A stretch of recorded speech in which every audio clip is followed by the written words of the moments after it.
everybody, welcome to another episode of I Never Met a Stranger I Didn't Like. I'm your host, Phil Tubbs, and I've got an awesome guest with me, somebody I've known for quite a few years. Quite a few. He's the only person I've ever let tattooed and probably will ever let tattoo. And so, I mean, you leave and I can't find you, then I don't know what I'm going to do. But I got Rich Wallace here from S3-EP8 here in Claremore. How you doing, bub? Doing great. Doing great. Just surviving. Surviving. I mean, one day at a time. You are surviving. We'll get into it some more, but man, you got a heck of a story the past few months. Yeah. And it's, I mean, literally you were just telling me and my eyes, I felt like were popping out of my head. Like, what? Mm-hmm. Like, what? It's some crazy stuff. So, I mean, you guys definitely got to listen to this whole episode because it's going to be, there's going to be some fun stuff in here and there's going to be some crazy shit in there. It's like, what in the world? There's some things, I mean, what you told me, I didn't even know that was possible, to be honest. Mm-hmm. So, but that's insane. So, Rich, you have S3-EP8. And for people that may not know what S3-EP8, if they're not from around here, they're listening from a different tattoo shop. Correct. You've been doing tattoos here at S3-EP8 for what, 20 years? Over 20 years now? How long has it been? I've been tattooing 27 years. We've been in Claremore since 05. 05? Right. See, that makes me feel bad because I don't like tell people like shows my age now. I'm getting older. I'm catching up. So many of you young guys were coming to me like when you turned age. You were 18 years old, yep. And now you've got families, you've got kids. Yep. And So I've watched you all grow up. It's funny. The first tattoo I got was when you were doing the breast cancer awareness, trying to do 2008. Yep. And the girl that was with me when she got it done, we were kind of dating at the time. Well, we kind of went our separate ways. Now I am married to her and have my kids with her. It's a kind of a funny, it's like a roundabout thing, like watching like come around and she's seen me go from this crazy. And I marry those people now. I'm ordained, so I marry a lot of my clients now. Oh yeah. That's So pretty neat. It's crazy. We marry them right in the shop. That's cool. And then you just tattoo the ring right on for them, huh? It's part of the deal. Really? They get matching tats and a little bottle of champagne and a cupcake to feed each other. And we film it. That is killer. So if you're getting married and that's kind of up your alley, we do specials on Valentine's Day and really that weekend. But that's killer, dude. It's we have some fun with it. Yeah, we try. I mean, you got to enjoy what you're doing, and clearly you're great at it. You're amazing. I like hurting artist. People. I mean, it's my thing. Yeah. You kind of get a little bit of like, yeah. Kind of my sadistic side. Yeah, I like hurting. You watch a scene like when they kind of flinch, you're like, sadist in me. Got it good. Yeah. I mean, I always tell people like there's something to be said about tattoo therapy. Like you get tattooed. I think it's a real thing. I think to me, like my thing is all I'm thinking about is that pain as it's going on. And then you like certain spots like you hit and you're like, oh, because I have one on my chest and you're like that far from my nipple. Right. And that hurts. Oh yeah. But you're focused on nothing else but that pain. Right. But once that pain's over, you come out of it, you got something beautiful. So it's kind of like a little lesson there. You get the memento. Yeah. So you got something good to show at the end of it. Right. And I mean, it makes it worth it. Yeah, for sure. And I mean, and honestly, it doesn't hurt that. I mean, certain spots I'm sure that I haven't got done hurt worse, but from what I have had done, like it's not terrible. It's tolerable. It's not permanent. It'll pass. Yeah, it goes away. I mean, it's kind of the part of the thing. It's just like people nowadays do the numbing cream all the time. And I feel like that just kind of takes the fun out of the tattoo of what it's supposed to be, Like it kind of goes against the tattoo therapy. Typically, if I can keep them talking, they do fine. They do fine. They do fine. Just keep them talking, and it's all good. Yeah, just keep it rolling so they're not freaking out. I'm sure you've seen all kinds of stuff, like people passing out and vomiting or things like that. I've had them vomit on me. I've had them wet the chair. No. I've hopefully they're not watching. It's only happened once, and you'll know who it is. You know who you are. But I've had several throw up on me. I've had passing out's really not a thing. I mean, they go into this like a Vegas state where their eyes are open. But they may fart, they may grin, they may giggle, but they're just kind of in wah-wah land. You know, they're not out though. Yeah. And all you can do is just kind of stop, watch them, make sure they don't fall out of the chair. Yeah. Take a grab, let them get them. When they come to, give them a glucose pill or a banana or something, get their sugar level straight again, and they're usually good to go. Good to go. Yeah, but sometimes it's that's crazy. They go a different route. Yeah. But so I mean probably done thousands and thousands of tattoos over 27 years. You probably don't even know anymore, huh? We used to average about 300 a month.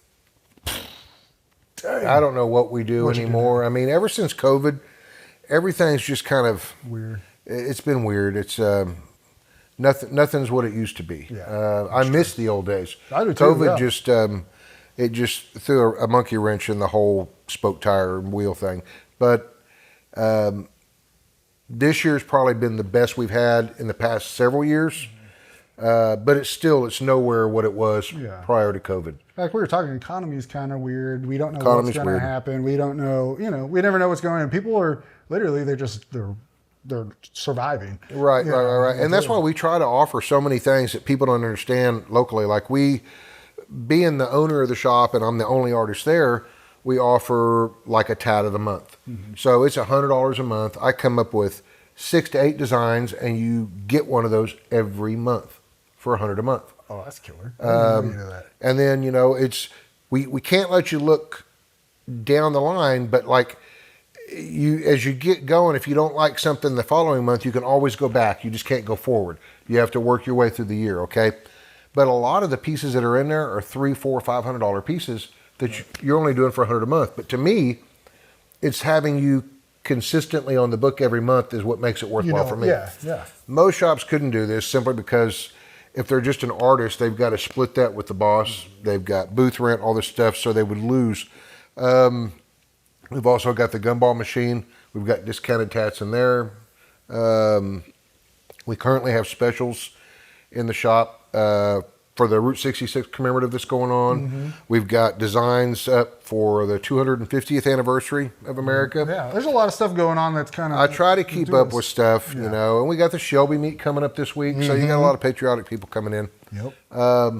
I try to stay on top of stuff, but I'm getting old too, so you gotta work with me. I'm still trying to figure out like the whole every day almost there's like some kind of holiday or something anymore. Right. And the slangs and the everything, I can't keep up myself. Yeah, I guess we got one coming up next week, Juneteenth. That's a new holiday for me, I guess. So I never even knew about any of that stuff until the past couple of years because nobody's ever talked about it. You know what I mean? I think it's just like a couple of years old, actually. Yeah, is it? So I mean, and honestly, I'll tell you, I don't know the full scope of behind it myself, which probably, bad on me. I probably should figure it out. But the banks are closed, but the tattoo shop won't be. But we the will tattoo be shop open. will be open. Yeah, it will be open because we have to eat. You gotta make it. Yeah, we got to. Every day that you're not open, that's $1 out the door. Especially being an owner, people don't realize everything that goes into it. They think, oh, it's just a tattoo shop. You have so much that goes into that. You're an artist. You have to draw. You've come up with ideas, and you have a life outside of that. Right. You know what I mean? You have a family. You're married. Been married for 9 years. Yeah, coming up on 10 years. Yeah. But I mean, and I've got to. She would do it with me every day, and she does, but it's also not fair. I mean, it's not fair to her to make her sit there with me every day. It's no life. Yeah. So, I mean, we've got to do stuff together. We've got to take holidays. And, I made a post on Instagram this last week on people trying to get in, and I think people forget that, I'm a dad too, and we got Father's Day coming up. Yep. I want to do things with my kids, but yet I give, and I've always given and been there for clients. Mm-hmm. I've missed so much stuff. I've missed stuff with my kids over the years just so I could be there. So I'm getting to that point in age now, though, where I'm taking off more because I've got to.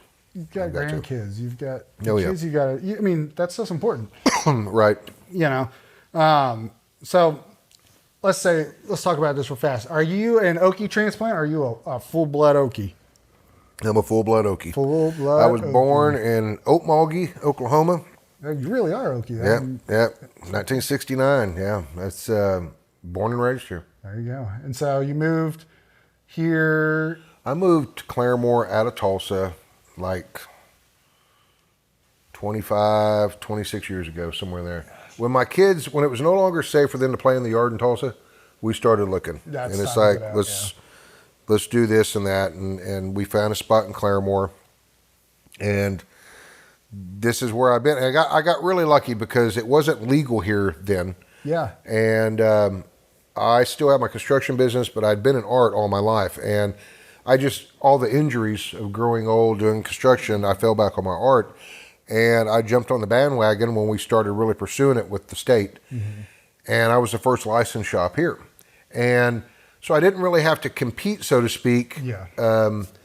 Everybody kind of welcomed us with open arms because it was new. It was new, yeah. And we just ran with it. And never looked back. And here we are today, all these years later, and we're still going. We're still going, yeah. Rock solid, only ones here. So, you've made it through. I mean, we've had a few shops come and go. I've seen many come and go. They just don't last, which, I mean, like I say, you've always done an amazing work on me. Everybody, right. I get more compliments on my calf tattoos than anything, which it's a Mater, and everybody, Cars is huge. Oh, yeah, they can relate to that. They can feel that. When we go to Disney, everybody's like, "Oh my gosh, that's so cool! That's amazing!" Because honestly, you don't see a whole lot of Mater tattoos. And then actually at Disneyland, I got to take a picture with Mater, with my tattoo, even showing better. it off, cool and stuff. And then I've got my light bulb on the back of my other calf, and everybody's like, "That is awesome! What is it? What does that mean?" I'm like, "Well, I have no idea." It's just the nuclear light.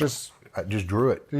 He posted online, said, "Hey, I need somebody who's wants to do this." And I said, "I got a calf open." You said, "Come on over," and you threw it on there. And I was like, because I trust you. And I mean, if most artists, I wouldn't be like, "Yeah, I'll come over and do that." But you were like, I had already been there quite a few times. And on there, yeah. But I've got tattoos on my arm. I got here, my chest, my back, my calves. I've got one on my knee. You've done them all. The infamous gator. We got the infamous gator from Claremore Lake. Everybody knows that. 2022 when they found that 9-foot gator and killed it. Everybody was heartbroken. We still have Gator Fest now. It's the weirdest thing talking about. We tell people Gator Fest in Claremore, and they're like, "Gator? What does that have to do with Claremore gators?" Like, you guys have gators. Like, we did. Yeah, we did. They killed it. They screwed that up. They killed him. But and it's funny. Years before that happened, we were out at the lake, and it was my girlfriend in high school and my buddy and his girlfriend. We were sitting out there on the backside, and we see something moving in the water. And did you see it? It wasn't a gator. So everybody goes, "That's an alligator!" One of the girls, and we're looking, and we're like, "What?" No, it's just a big ass beaver. Huge beaver. But it was. I'm like, why would you think there's a gator in this lake? There is no gator. A gator couldn't live in this lake. And then years later, obviously, they did. Yeah. Gator was living in the lake. The ironic thing was when we had that get together, I had someone come in, I can't really say names, but they're the ones that took credit for putting that gator in there. And I don't know if it's true so you kind of, you may have the insight, because we've all kind of wondered what happened. Yeah, he said he was working down in New Orleans and actually snagged it out of a park when it was a baby. They kept it at their house for about a year and just couldn't do anything with it, and he chunked it out there. So I don't know if it's true or not. I mean, it's kind of a fun story. When you're in getting tattooed, people talk all kinds of stuff. Sure. I got you in there for 2 or 3 hours. We just talk. Kind of a therapist in a way. People probably tell you stuff. But you don't sounded good.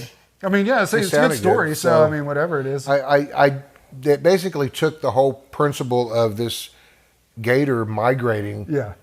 From down lower south. Arkansas, Shreveport area up here, which was probably highly unlikely. So and that's kind of what I was thinking. We knew someone transplanted it. We were there. We're like, either somebody let it go or it got out. Figure, he was how big when they killed it?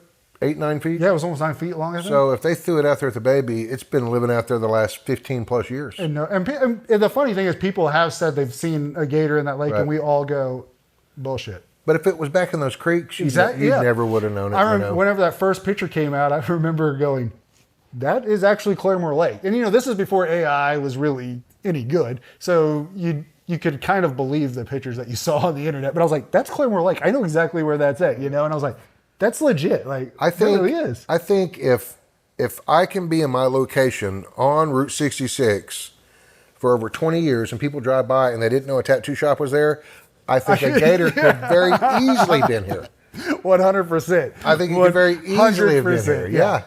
You've been living there for a minute, and it had to have been. Yeah. So. Yeah.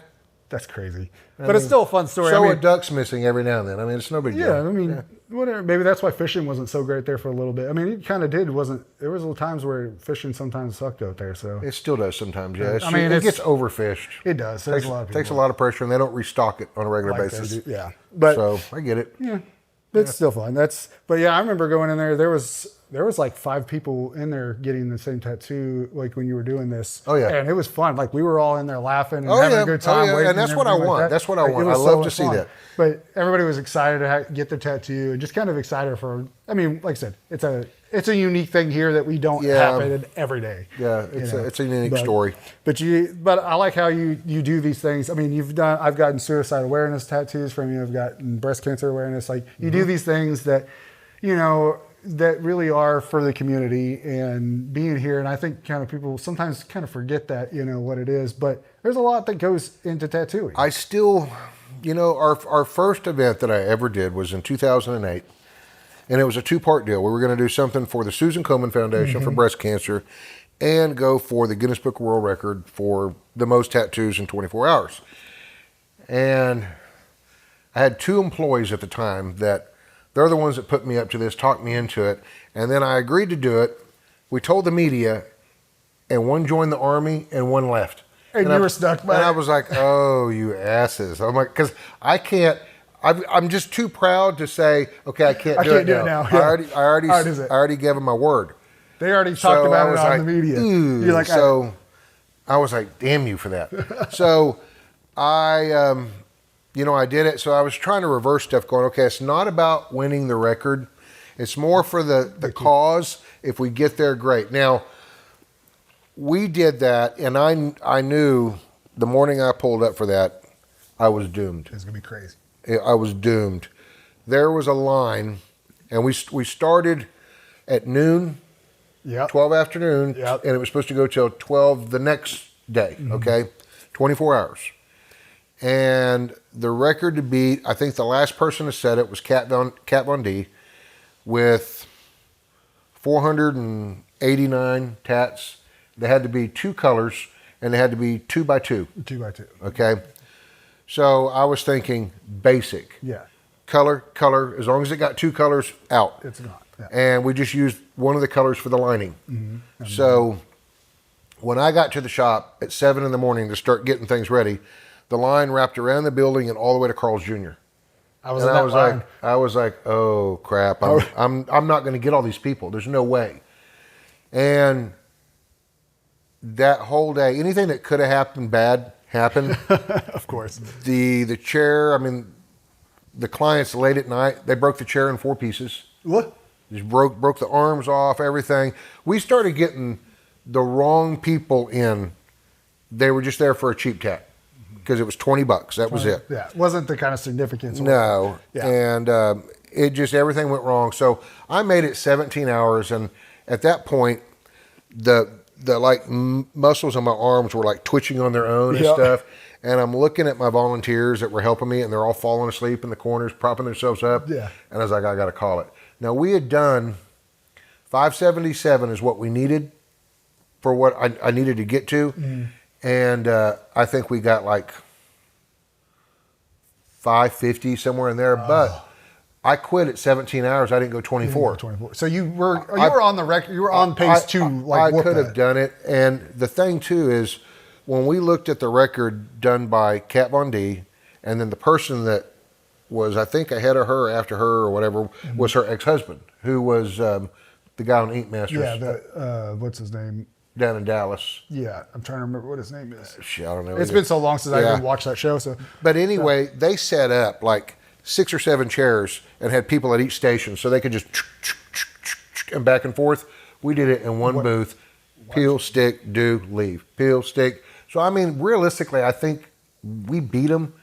But we didn't at the same time, and I was cool with that. It's not on paper, but you were on pace to. We raised like $12,000 for Susan Komen. Hey, and that was great. That's worth it, you know. But my grandma had breast cancer, and so me, my mom, and my sister all got tattoos during that.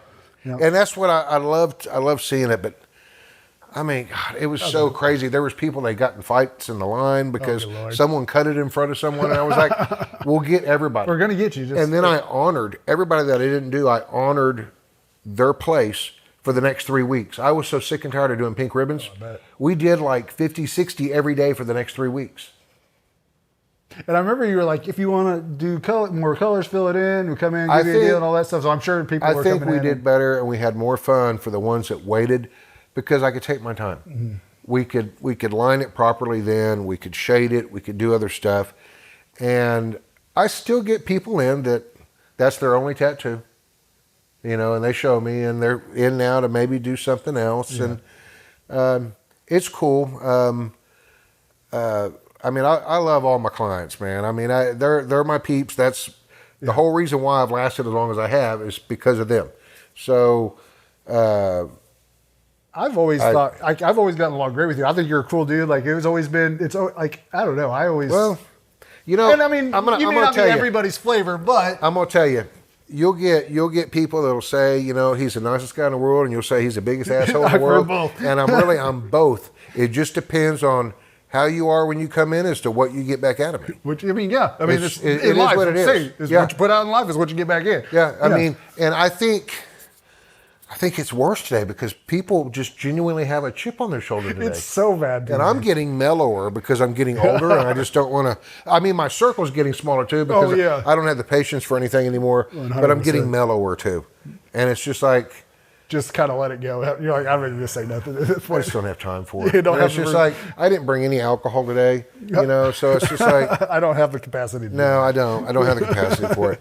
So that. I just try to make it through the day. I know, like I said, I've always got along with you, but I'm kind of like, I don't know strangers. Like, I just act like people are all, like, you're my friend as soon as I meet you. And that's just kind of how I've always been. I remember we were in there. I can't remember who was with me. Somebody was with me, and one of my other friends came in there. I won't say his name so he doesn't get hurt feelings because he'll get hurt feelings. But I'll tell you later on. But he came in there, and he was like, you were talking to him, and he was kind of, he's kind of an ass himself. But and he was kind of an ass in there, and you were giving it back, and he walked out, and I remember after we left, they were like, man, he really didn't like him, did he? And I was like, I don't know what that was about. I was like, I don't know. But he was, he was kind of an asshole himself. So that's kind of, like you said, you get what you get.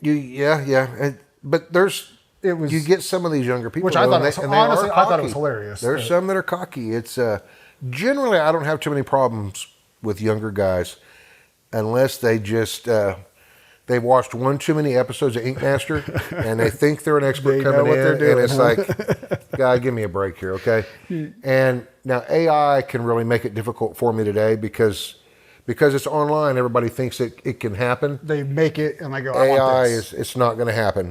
That stuff's all computer generated. It's not going to look like that. So, it's good for certain things, but for whenever it comes to that, it's totally different. I'm bad about. I'm sure there's people out there that are trying to use AI to do that kind of stuff and make it easier on themselves that aren't the real artists. But I'm bad about, dude, just the dad comes out in me. If I don't think it's a good idea, I'm going to tell you. And the thing is that's why there's a lot of tattoo shops. You can go to Tulsa or somewhere else. If you don't like it, go to another one. It's just, if I don't think it's a good idea, I'm the first person that's going to tell you. And I would appreciate the honesty more than just someone throwing shit on me. You saved me before. You literally told me I was going to get Oklahoma tattooed on my knuckles. Right. Remember, I don't know if you remember that, but I was going to get Oklahoma tattooed on my knuckles, and you're like, brother, like, do you know what you're going to do for the rest of your life? Do you you understand that's going to hurt really bad? Like, how about I do these 2 small tattoos instead of that one? Like you taught, and here I am, almost 40 years old. I am so thankful that I do not have Oklahoma tattooed on my knuckles because that was I think I was like 20 years old or something like that. Well, and I can't stop them, but I'm going to give them my 2 cents. I listen. I'm thank God I did, but you saved me from that. So I totally, you do. But that's a difference in that. Some other tattoo artists will just throw it on there to make it's money. It's all about the money. Yeah, just to make the money. But you were like, let's think about this, man. You're young. What are you going to do for the rest? And on it for like 4 years. And I was like, okay, but here I am years later, and I'm going, thank God I didn't do it because I really, well, and it would look like shit right now, too. I'm sure it would. Because it wears so bad.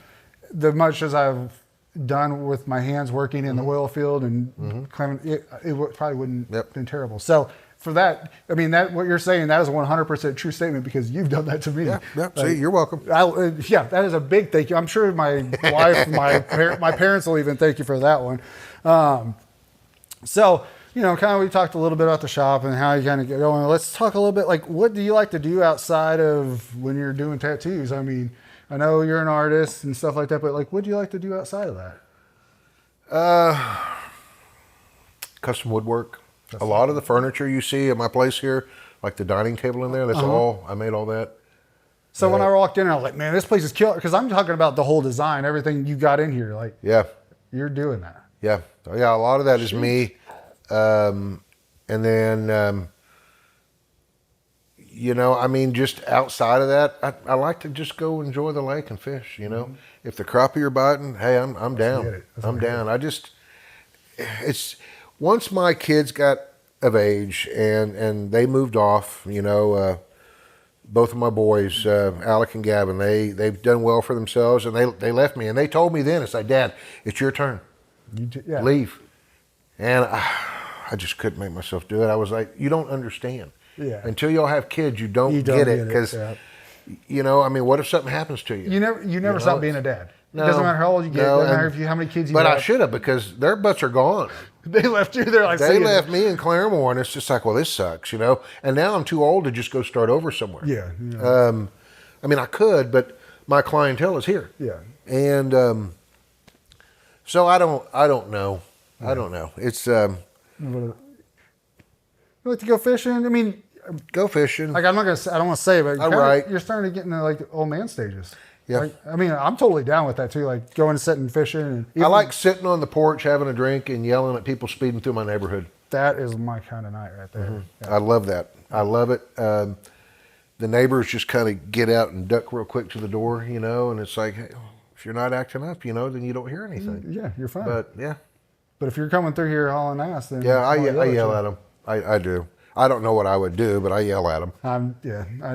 I get you. Slow down. I'm the older. I told my buddy the other day. I was like, I'm starting to turn into a grumpy old man. Like there's certain, like I'm driving down the road. And I'm like, why are you doing that? It's easy to do. You start to really get that old man like grumpy stage going on. Yeah, it's easy to do.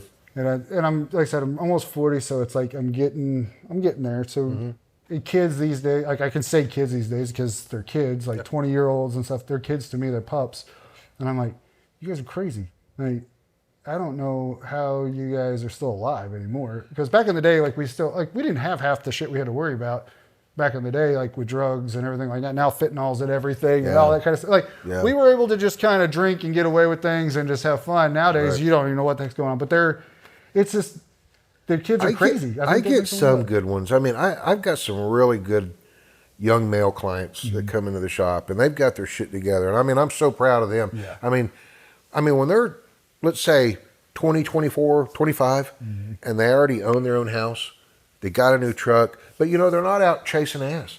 They actually, I mean, like they're linemen, they're doing this, they're doing that, they're electricians now, they're working their asses off. And I mean, I got to give it up to them. I mean, we've got some great young guys in this town that have their shit together. And I crack up because you'll get these young girls in the shop and they're just like, where's the other good ones? And it's like, well, I'll tell you where they're not at. They're not at the bar. They're not at the ice house. They're not at Hard Rock because they got to work tomorrow. Yep.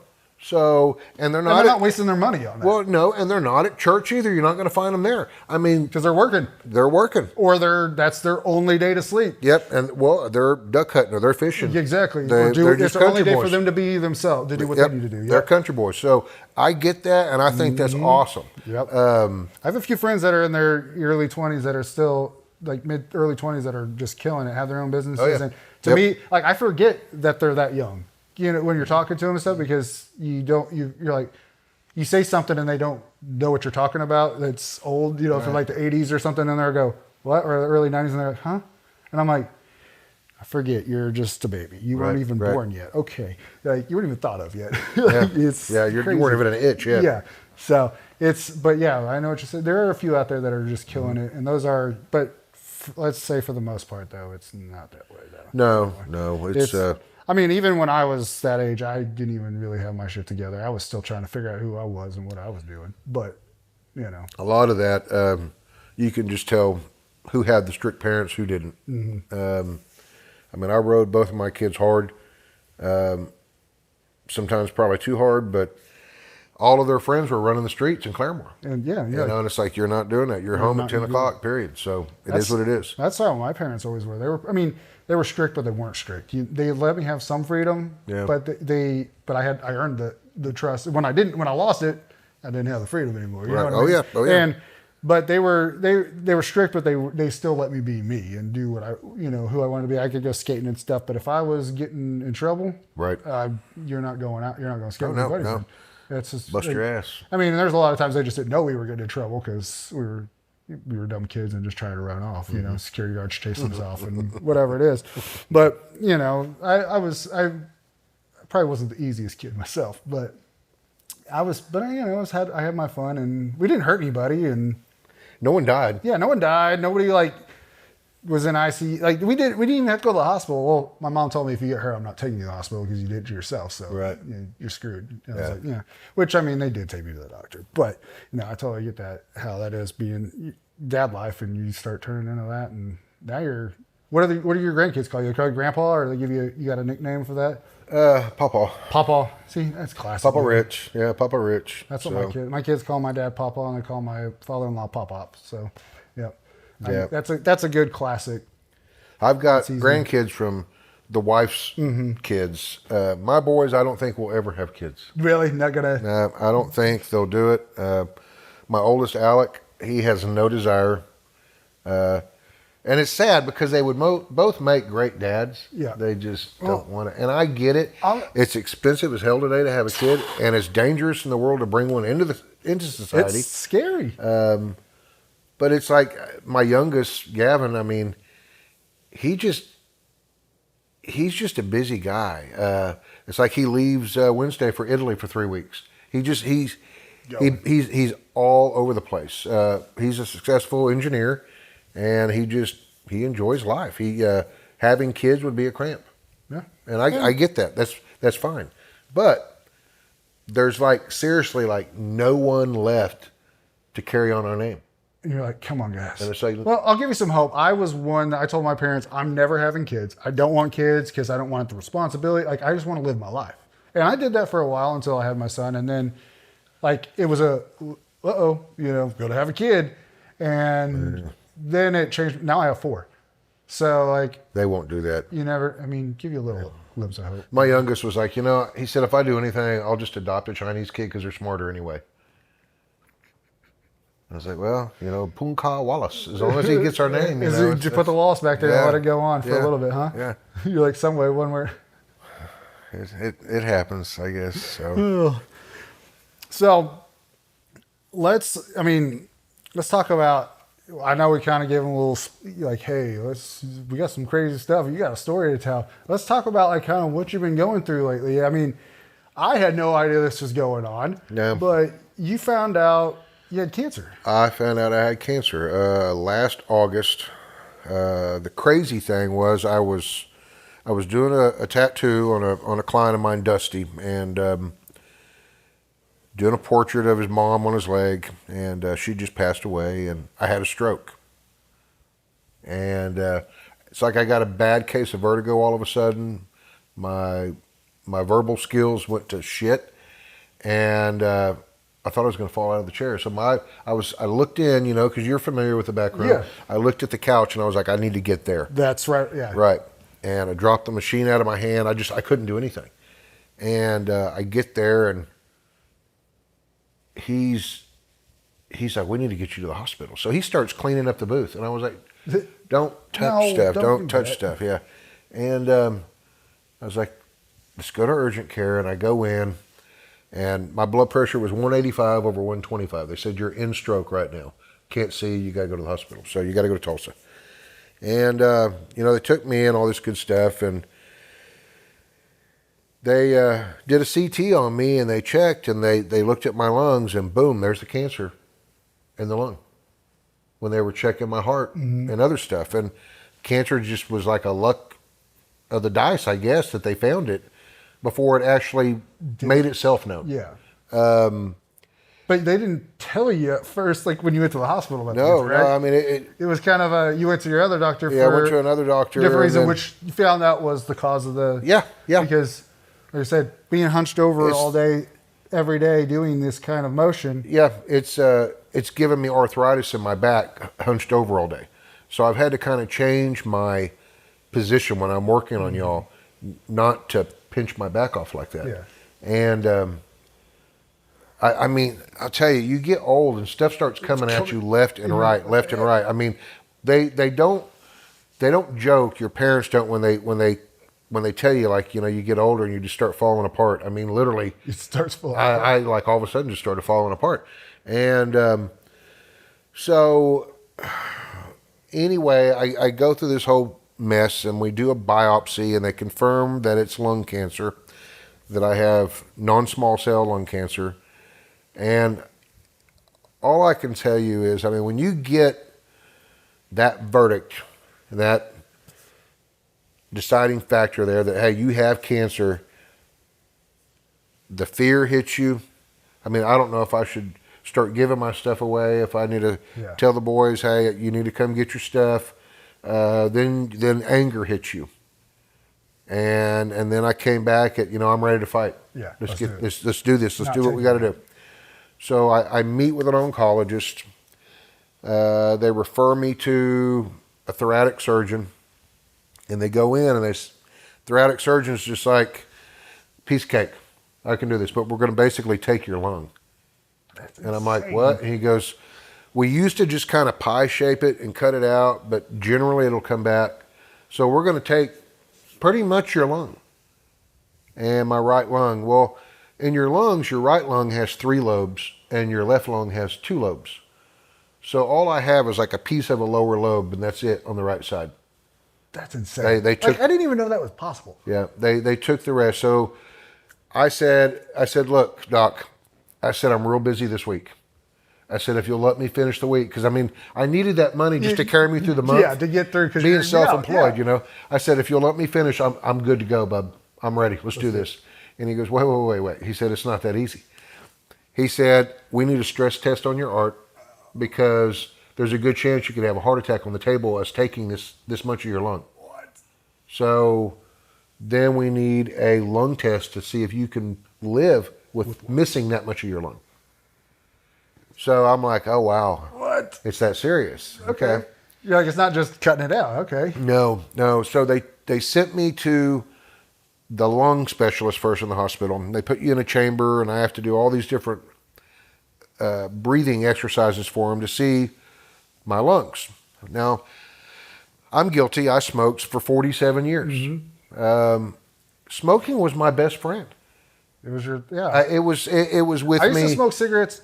It was with me through everything. Every time you had sex, every time someone died, every time you ate, I can give you drinking. You gotta have that cigarette. I can give you a million reasons why I need another cigarette, but I can only give you one reason why I shouldn't. Yeah. And that's to live. That's to live. Yeah. So she did all this testing on me, and she said, well, you, for smoking that long, you're pretty good. You got 80% of your lung capacity left. Right, okay. So she said, you're good for the surgery. So a couple days later, we had to go in for the stress test on my heart. Scariest thing I've ever been in, because basically they kind of force you into a heart attack and see how you take everything. So they go in, they start porting my arm, and they put me on a treadmill, and they said, okay, we need your heart rate at 155, and you are currently at 98. So let's get there. So I'm on the treadmill, and my heart would get up to like 101 and then come back to 99 and go to 102 and do 100. Well, then I get a cramp in my calf, and I got to stop. And she was like, well, since you couldn't get there, we're going to medically get you there. So they inject this into my port, some chemical, and it causes your heart to all of a sudden get to 155. You're just pounding out of your chest. And they said, now hold that 3 minutes while we read the information. And then they give you a Coke, and then that stops it. That reverses it. Really? Yep. They took me in, they do a CT on your heart. They shoot a 7-minute video and see, is your heart healthy enough to go through this? So I passed, obviously. I had the surgery done. And so it's a go-ahead. The next week, it's surgery time. And man, oh man. That was scary stuff, you know. Bet, man. I can still remember them wheeling me into the room, and they had a temperature gauge with the clock on the wall, mm-hmm. and the temperature was like 39 degrees in the room. and they're all like in I'm sure jackets they're covered. They're underneath. all covered. Yeah.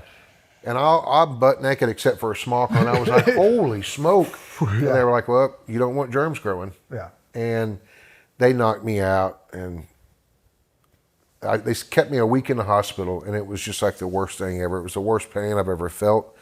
I mean, you showed me the scar. I saw it. That's I mean, it's like this long. It's like 15 inches. They go in under your shoulder blade, and then they put a rib spreader in you, and they spread your ribs apart. Oh, my God. Cracking all of those so they can get their hands in and cut it out and sewed me up. He did a really good job on the scar. I mean it's a good looking scar. I'll tell you that. Yeah, it's it's a nice, not a crazy one. Yeah, he did good. But I mean, when you make $1 million a year, you should do good. Yeah, I mean, you better be doing. You better be like. You're like, if I'm doing this kind of art and I'm only making this much, you better make sure it looks good too. And he was a great doctor. I mean, I'll tell you, if you ever have to do that, Dr. Phillips at St. John's, he's a phenomenal doctor. Shout out to Dr. Phillips. Dr. Thanks Phillips. for keeping this guy with us, because great surgeon. But after that, the hospital, that was a scary thing altogether. Yeah.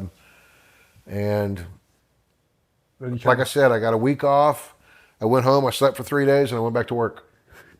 That's you. I mean, you're always there. I had to go back to work. I mean, like I said, too, you're your own boss. So you gotta, if you're not there and you're the only artist there, so it's not like there's an artist there that's still giving money and giving you money. So you gotta go. Yeah. But I had a couple clients, a couple ladies that came in and they said, Rich, it is way too soon.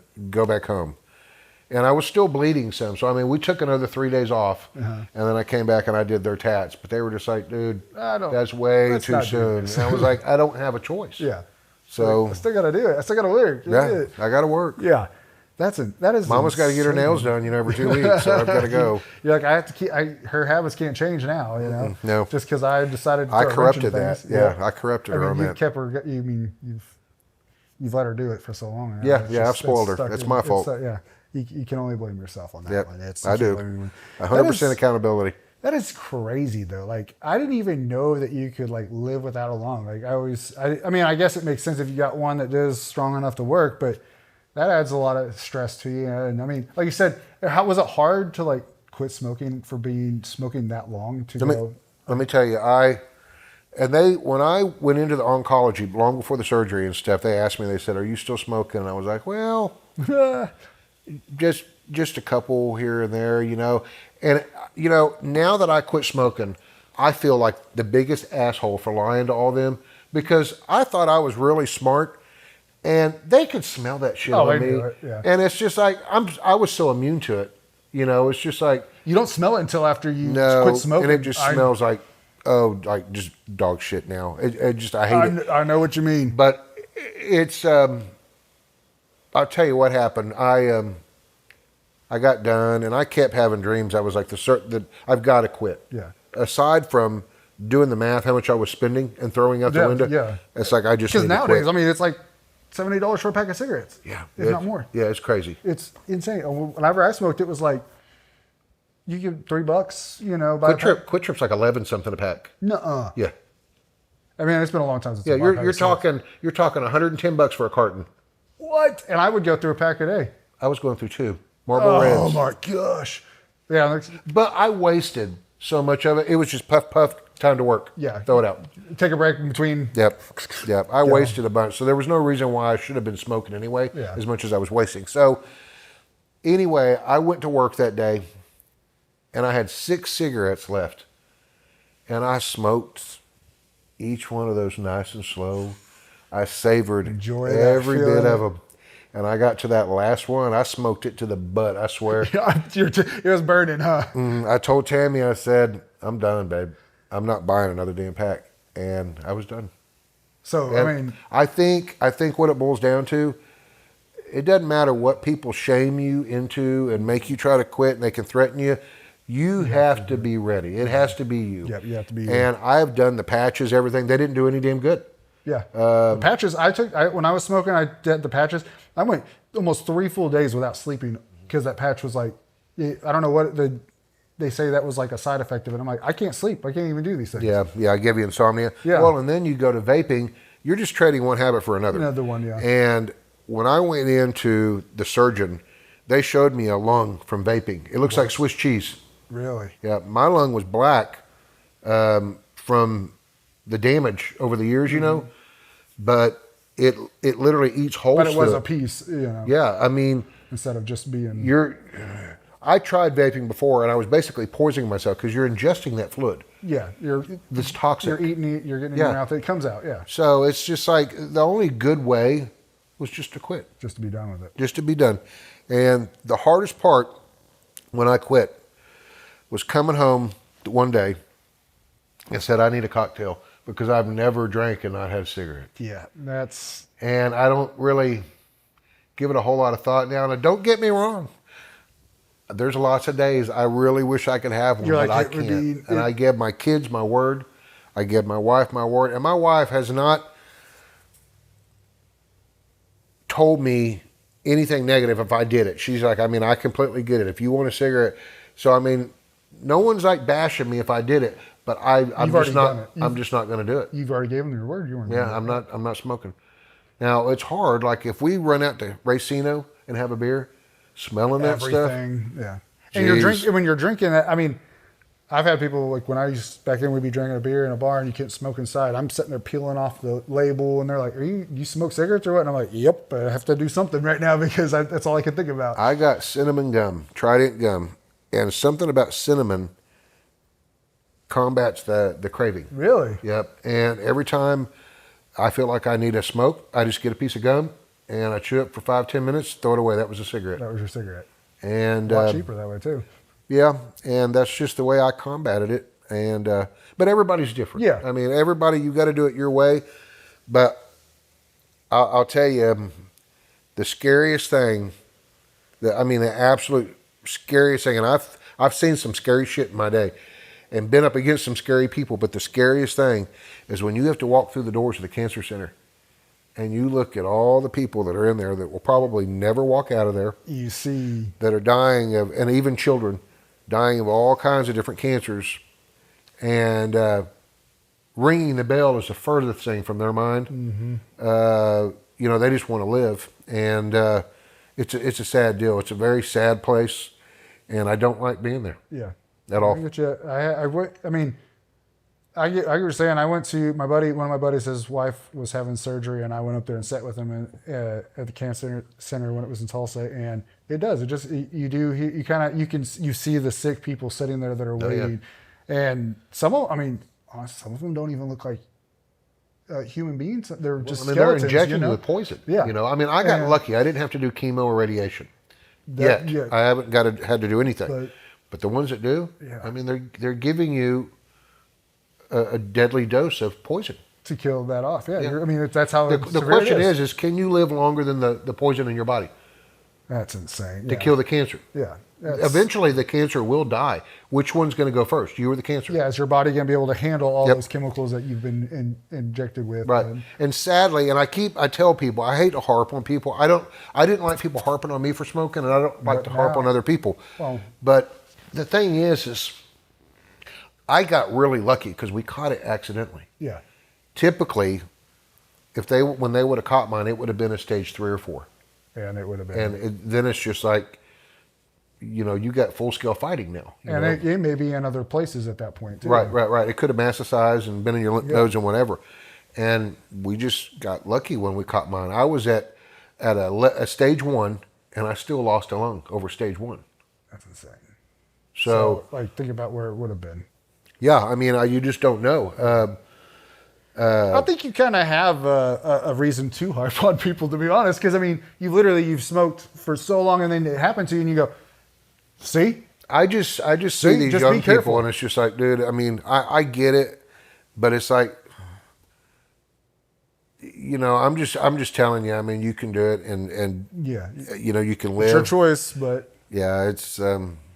But you're playing with fire. You don't know what's going. Literally. And you may smoke and never get it at all. That's true. There's people. Everybody's genetics are so different. Mm-hmm.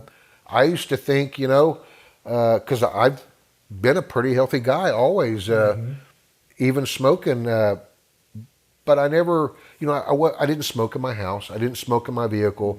I stayed active, and I always told myself like an idiot, well, I stay active enough, I'm good, athletic, it won't kill me because I work my lungs out and stuff. Bullshit. I can breathe. And now cut it out. Just lie to yourself. Lie to yourself. Yeah. I mean, and you knew. I mean, you saw like it was black. Yeah, they said my lung was literally black. That's insane. And it was just the size of my thumbnail, and that up was on the top. On that. Yeah. And that is like when I asked you to be on the podcast, like I had no idea that you had been doing like you just had surgery in this past December. December 8th, yeah. Like that's 7 months. That's insane. And I'm sitting here talking like the scar looks. It's like he did a healed. good job. Like he did it. I mean, you're healed up. It looks good. It doesn't look like a fresh scar. Like you just had it done. Like, and then you're here. Here you are. You're just chatting with me like it's nothing. I'm like, what? You have one lung? Like that's insane. Like I had no idea that this was part of it. And then I get here and I'm like, oh man, here we go. Like this is gonna be a good one. Really. Yeah. Like I mean. And I did the 3-month checkup. That was the big thing. That's what I sweated over the most. Worried about is it going to be? Did they get it all out? Am I going to get this bad news again? Because I mean, there's nothing else to cut out, guys. You can't take the other one. Yeah, I gotta have that. So I go in. They run another CT. They do the lab panels on you and your blood work, and I came back clear. And I said, okay, great. And so we'll go to 6 months now. So I go back in October. And I've got to do this for 5 years because there's a big chance they can come back within that 5 years somewhere else in your body.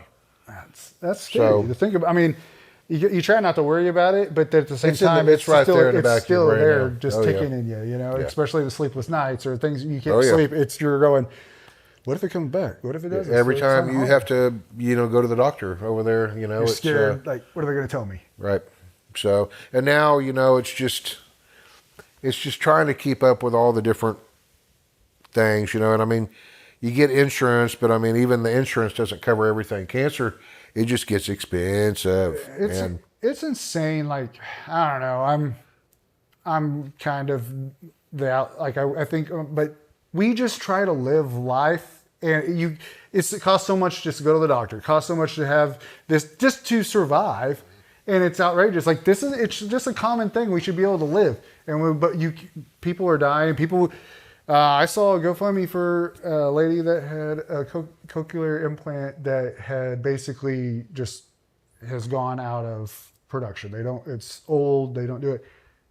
It's going to cost much. I mean, even with insurance, it's still going to cost thousands of dollars to get a new one put in. Right. Just so she can hear her kids, so she can continue to hear her husband, to hear nature. Like they're having to do a GoFundMe to even just to be able to hear, something that should be easy, but she's already had it done. And now they're like, well, sorry, there's nothing we can do. We can't replace your batteries. You can't charge it. You can't do this. None of that stuff's been made anymore. And everybody, I mean, you just try to live like it's scary to even go like as a guy, dad, my last thought's myself. Everybody else is who I worry about. My wife, my kids. Like if I don't want to go to the doctor because I don't want to pay for it. Like I'd rather what happens if they get sick? Like I would rather have that money for them to go and I'll just figure out what I got to do. You know what I mean? And it's kind of ridiculous that we have to live like that. It's insane that you have to worry. Like here you are trying to just live, but you're having to worry about like keeping your house, keeping your business going, keeping this going, keeping just the lights on, food, water, like basic things. You're just in Claremore, that's a trick. It's a trick with the electric here. Like it's insane. Like what I mean. So you've got to worry about those things. That's crazy to me. That I think our healthcare system is totally shot. It's jacked up. It needs to a complete overhaul. I've been to the hospital where my daughter broke her leg and she couldn't walk on it. We took her she was a baby, so she couldn't talk. She was just about 2 years old, or right under 2. So, but she had fallen and broke her leg right here. Well, we took her to the hospital. They did an X-ray. The doctor's like, it's not broken. It's fine. It's a little sore. Go home, have her walk on it. She'll be sore for a couple of days, maybe a limp, but make her walk on it so she kind of gets that strength back. We go home. We're trying to get her to walk on it. She just collapsing every time.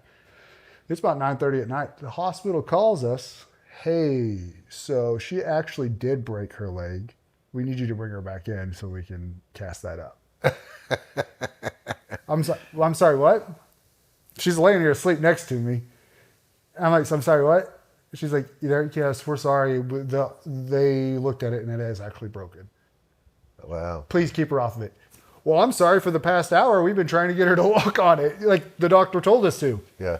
So, I mean, it's just crazy that, one, they can't even give me a correct diagnosis whenever it happens. And then I still got to pay, thousands of dollars. Like, I mean, my son, like, whenever he had tubes put in, at that point, paying for all that, it was insane. Just my side of it from after insurance. And it's crazy. nuts. And when you go to the big hospitals now, they'll set you in front of these screens, and basically AI is going to tell you what's wrong with you. And it's already got it like that. What? And it's wrong half the damn time. What? There's basically you AI. just kind of tell the symptoms, and it looks at you and says, it interprets your charts, and it will tell you what's wrong and what the diagnosis is, the prognosis, this, and this. We actually have a friend that's a plastic surgeon that had brain damage, and that's how they had to do it, and they were told from AI, and then they actually incorrectly diagnosed him. What? That is, I mean, doctors have gotten lazy. My brother-in-law is a doctor, and I love him. He's great. He's a doctor. Mm-hmm. I understand, like, he's a family doctor, so he's going to see all kinds of stuff. It's not like, this or this specialist or whatever. He sees across the board different illnesses, and sometimes you really literally cannot pinpoint what virus this is or whatever it is and stuff like that. But they can tell, okay, well, this is what we've been seeing. This is how long it's lasting. Usually, typically, this and that. And I get that. So there's, I'm not a doctor, so I can say, like, oh, come on, do a better job. But I don't. We sometimes don't realize the whole scope of things, and it kind of goes into like business owners and things like that. Whenever they don't kind of have that. People outside of that, they don't understand that scope of, like, what they just think you're there to do a tattoo for them whenever they need it or whatever it is, kind of thing like that. There's the other things that are going into this. It's not just that thing. I mean, especially whenever you're like a small business owner yourself, you're doing your taxes, you're taking care of your finances, you're keeping everything up knowing you're doing it all. Right. And so there's more to it than what it comes out to, and I mean, and if people are like, hey, he's too sick or whatever, you're still out there doing it. You're like, I'm not sick. I'm great. Here I am. I mean, you look great. You sound great. Like you're still there, right? Within reason. I mean, but I don't. But you're not going to be. I don't get sick very much. I mean, knock on something. Whatever the wood is at. But I mean, like we never got COVID. We never had any of that stuff. I enjoyed the break from it. I got a month off, but. We just, I mean, I can't like I've always been healthy. Yeah. Well, I mean, I can't even tell you. I mean, the last time I had the flu was probably 20 years ago. Really? I just don't get sick. And the crazy thing is I'm around people so close, face to face. Yeah. I mean, you're literally, you're in, they're breathing into my face. Sometimes some private areas. Right. And I've tried to always stay healthy. Yeah. Now, I don't know if anything is going to. It's all right. We'll get it fine. I don't know if anything is going to change. I often wondered, because I smoked, it clouded some of that. Maybe. So, I mean, am I going to get sick now because I don't smoke anymore? Your body was so used to just having that stuff that it was like, we can fight anything. Yeah. So now you're like, shoot, am I going to get sick now? We'll see, huh? You're like, I mean, we'll so see. Far, you've made it so far, right? Like, I just wish I could sleep at night now. That's the biggest thing for me. As I get older, it's like insomnia. Oh, right there. Like I have to take a pill to go to sleep at night, or I sleep. I can't do it. Like I'll be up, I'll sleep for like 2 hours, and that's about all I get. I lay down and my wheels just start turning. Mm-hmm. And maybe that is a thing as we get older. Like as men, like I used to be carefree, like confident, like let's get it, go, blah blah blah. Now I lay in bed and I'll go, okay, well, I got to fix this. I got to fix this. I got to do this. And what if this happens if I fix this? And then, and it's literally, you just start going down this path of where it's, and I mean, I guess when we're younger too, we kind of haven't been hit with the world yet. You know what I mean? In a sense too. And we don't see this kind of things, but as we get older, we see more happen. And nowadays, I think social media and everything, we fear more things than we ever knew about. And half the stuff had never even gonna do anything to come, with us. But it's just that fear now is always there. That I saw this one time that happened to somebody, and that could happen. It happened one time. You know what I mean? Or whatever it is. That's paranoia. Yeah. I'm not that deep. You're not getting there. See, I'm always thinking about, like, it's more so my kids. Like, I'm just terrified anything bad's going to happen to my kids. Like, I don't want, like, they're my life. Wait till they're older and they don't live here, because you have no control over that. You know, it's I understand that. I'm not ready for that. I get that though. But yeah, I get what you're saying though. The insomnia, it just kicks in. Your brain doesn't shut off. No, and even when you do sleep, it's still going. You're like having these weird dreams. I think some people are just wired that way. Honestly, kind of like a drill sergeant. You know, they're just wired that way. Yeah. And for as long as I can remember, you know, I would work all day. You come home, you eat. I'd have a drink. I lay down and go to bed, and then it was like you turn the porch light on, and that's the thoughts that keep going. Mm-hmm. Trying to turn that off. You know, I should have bought stock in melatonin or whatever, but nothing works. Yeah.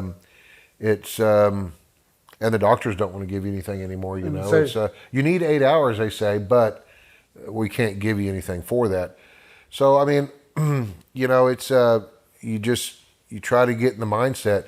I get up, you know, usually about 3 a.m. I can't stop it. Yeah. It doesn't matter if I go to bed at midnight, I'm up at 3. And, you know, it's some days go better than others, you know, yeah. but I try not to push it now, because now, all right, I got one lung.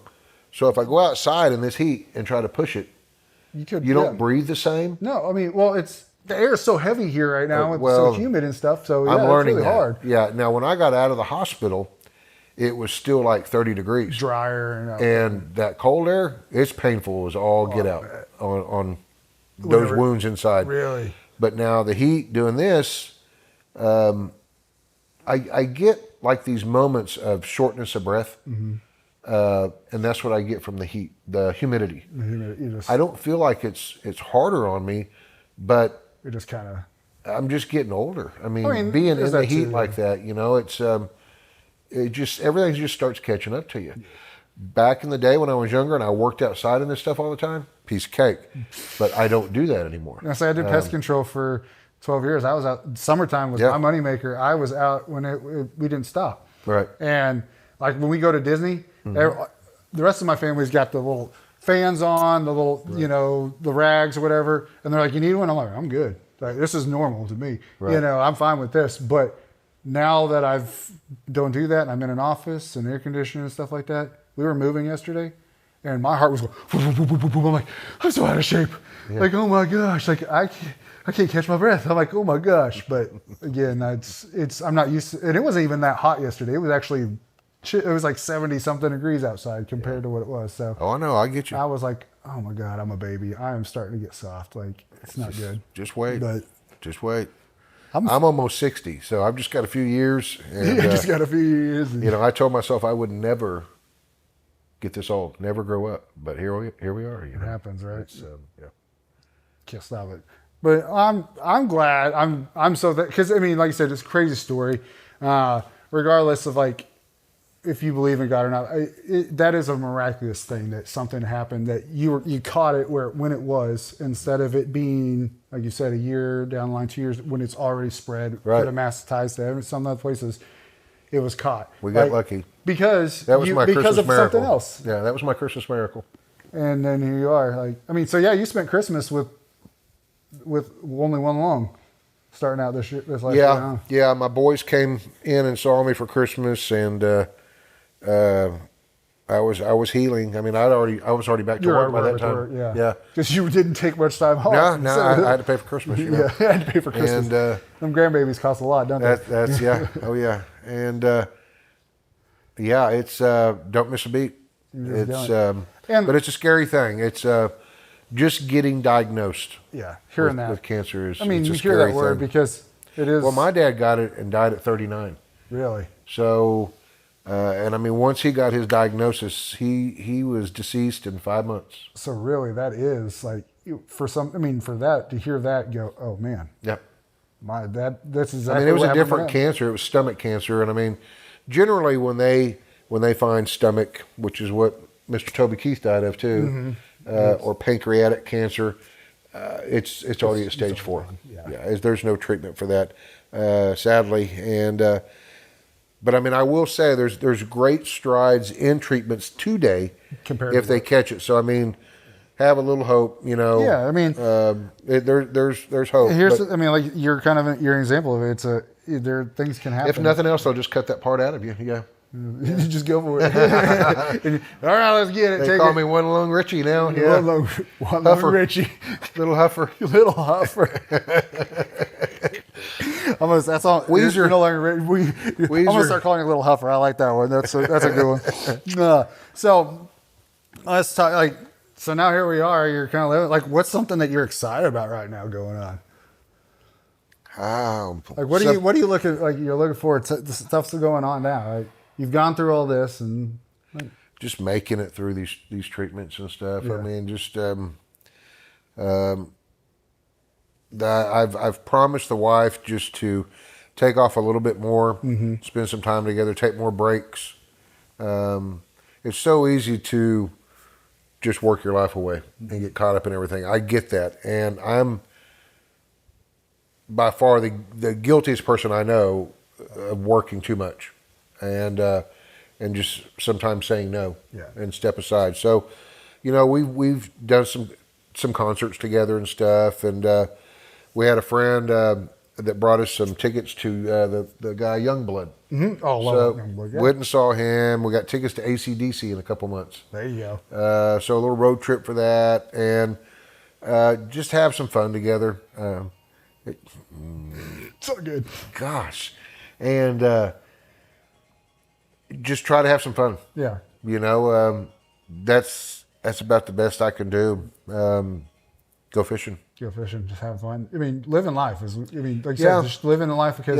Yeah, it's... I mean, that kind of does, like you said, it'll throw you for a whirlwind. You're like, well, now I got to think about what I'm doing. See the grandkids, you know, it's... Because that's what today before I came over here to sit down with you had to take the grandkids back. Yeah, had to take grandkids back. So you had a great weekend with the grandbabies and hanging out. And took them and got them a new baby doll and, you know, some little outfits and stuff and have fun and before work tomorrow, you know? Yeah, start it all over again tomorrow, right? Like that's, I mean, like, so let's talk, like, if people want to come and get a tattoo from you, like what do they need to do? Because I know, like we've talked, I know what we need to do because we've talked about this, but I don't think people understand sometimes when it comes to getting a tattoo, it's not as simple as just putting a needle to the skin.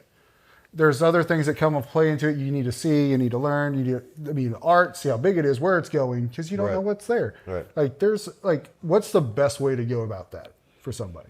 Totally in person. Totally in person. Totally in person. No ifs, ands, or buts. I mean, it's not like calling Walmart to get a price on a pair of P235 tires. Yeah. Where they're the price for this brand or whatever. This is it. Tattoos are nothing like that. I mean, we need to see the area of the body. I got to see, is there stretch marks there? What's the pigment look like? Scars, all this other good stuff. The size that it's going to be. What the art is. Do we have to draw it? Do you already have the art? There's so many variables. And then anymore, I'm looking at age. Because once you start getting into the 50s and up, and sorry to say, that's a lot of my clients. You know, so I work on an older group, and a lot of them, they're past getting tats at this point. Like their arms have just seen too much sun over the years. The damage is already done. Yeah, and they get thin skin and it gets lighter. Yeah. Oh yeah, and so that's something I never thought about. You know. Yeah, you've just got to really, you know, start honing in on your canvas and looking at it. I can't do that on the phone. I can't do that on email. Can't do that on a text. And they'll get pissy about it. You know, it's I don't understand why you can't quote. Well, there's a lot of reasons why, and that's why. You sell tires and I do tats. Exactly. You do your job, I'll do mine. I mean, and funny, it's kind of weird, like old school. Like I'm more of a, like, let me go and just talk to the person. Yeah. Like I would rather go face to face, have a chat and see what's going on. Nowadays, we want this, like, you don't even want, you just text. People are lazy though. People wake up in the morning, people wake up, especially this young group, and they'll start in the phone book, the closest shop. Call them first. And calling. And how much for a tat that's 4x4? Of this, you need to come in. You can't quote it? Nope. What do you think it'll be? This? Not going to tell you anything. You got to come in. You have an opening right now? Well, I have someone in the chair right now. So you don't have an opening or you do? And what they'll do is they will call. systematically at all these different shops until they get the answers they want, and then that's where they'll go. Regardless of how what the they work don't looks like do or any anything other like that. footwork in looking at their portfolios or anything else. They just go. And then they wonder why you get what you get. Yeah. And I see some crazy stuff all the time, what people get when they come in. And then, they're wanting us to fix stuff or cover stuff. And it's like, some of the times I won't touch it. And it's like, let that be a lesson. It's like, do the research, do the stuff. I'm not Mr. Fix-It. Yeah, that's not. So I would have rather done the piece originally. And we would have no issue. Saved you some money. Yeah. And done something cool. Well, that's another thing people don't, like. You're not this crazy expensive place. Like you were telling me some of these other places that quote like the prices over there, they're ridiculous. And some of them are. I mean, it's kind of crazy to be like. I don't know. I would not. Well, but being the boss, and I own the building. You do it. I don't have the overhead. You can do what you want to do. Yeah. Yeah. I don't have the overhead that a lot of these guys do. I'm not renting an expensive place, at some damn mall somewhere. It's pretty cut and dry. It's pretty simple, You got everything that you've done it for so long. You've worked where you've owned where you got to it, and now it kind of pays off. In a sense, Oh yeah. You continue. I mean, but most of my clients too, though. I mean, I'm working on my clients' kids. Mm-hmm. Yeah. I'm on 3 and 4 generations of families now. That's nuts. So it's they basically come back. So I saw Dad's tattoos, Mom's tattoos. They're good. I mean, I know he's still there. I'm gonna see. Well, now it's grandma. Grandma's tattoos. That's true. Then That's mom true. and dad, then the kids, and now their kids. Yeah, that's crazy. So I mean, there's literally 4 generations of some of these families that I'm working on. So it's like a reunion when they come in. It's but it's cool. I like that. Most of my clientele, for the most part, are late 30s, 40s, and up. Mm-hmm. Yeah. With probably a good 40 to 50%, 50s and up. I mean, I work on that older group, and I like that though. And if older people are now getting tattoos when before they were always told the bad. And to me, it's hard for me to remember. I forget when it was illegal because I remember it was legalized when it was illegal. November of 06. Yeah, I remember being in high school and it was illegal, and I remember them talking about. I remember the whole thing going on whenever they were voting to pass it and all that stuff. And there was even early on, there were some crazy things that you had to abide by, like you can't be close to a church or this or that, and weird things like that. Is it still like that? No, they've gotten rid of a lot of that stuff. Because now you can literally stand on the steps of the church and see a weed shop right there. So it's literally... It's really gotten sad how much they've backed up on stuff. It's probably too lenient. It's way too lenient. And that's why there's so many shops underground out of the house, and people that are buying their children tap machines off of Etsy or eBay and letting them practice at home. Well, let me tell you, if you get caught, that still can get you 10 years in the pen because it's still a crime in Oklahoma.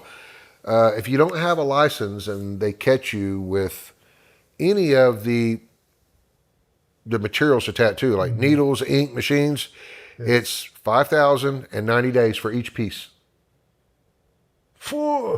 So that's not worth it. It's a lot of money. If you got 40 bottles of ink and a bunch of needles in the machine, you're in trouble. Yeah, you can get in a lot of trouble. If the police know, if they checked your car or whatever, or if they went into your house or whatever, it's just something else they can book you for.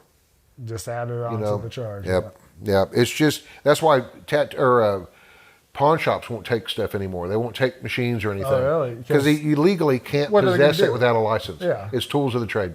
And that's the reason they legalized it, so people would quit doing it underground. There's nothing worse than, you buy little Mary a tattoo machine and she tattoos on herself. She gets cocky. She does one on Helen down the road, gives her staph. Well, now they have to amputate Helen's leg. Well, since your daughter's underage, you're liable as a parent.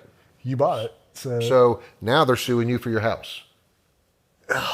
So it's really, just buying your kid one is really the worst thing you could really ever think of.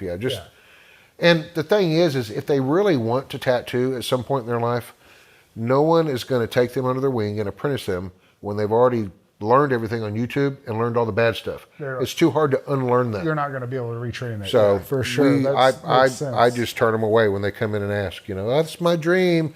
Do you tattoo? Yeah. I've been doing it for a long I can see all over your arms where you've done little X's and stuff, and it's like, not interested. I don't want a part of that. No. I'm not retraining your brain. Nope. That's not. And most people won't.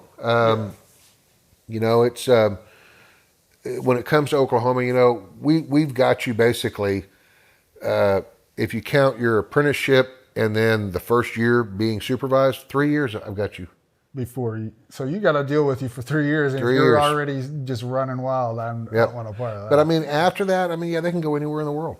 And go town for it. Yep. But takes that. I mean, it's really not worth it. And the thing is if you get into piercing, if you're a good piercer, you can make just as much, if not more money. Yeah. I bet I turn down $4,000 worth of work a week in piercing because I don't have a piercer.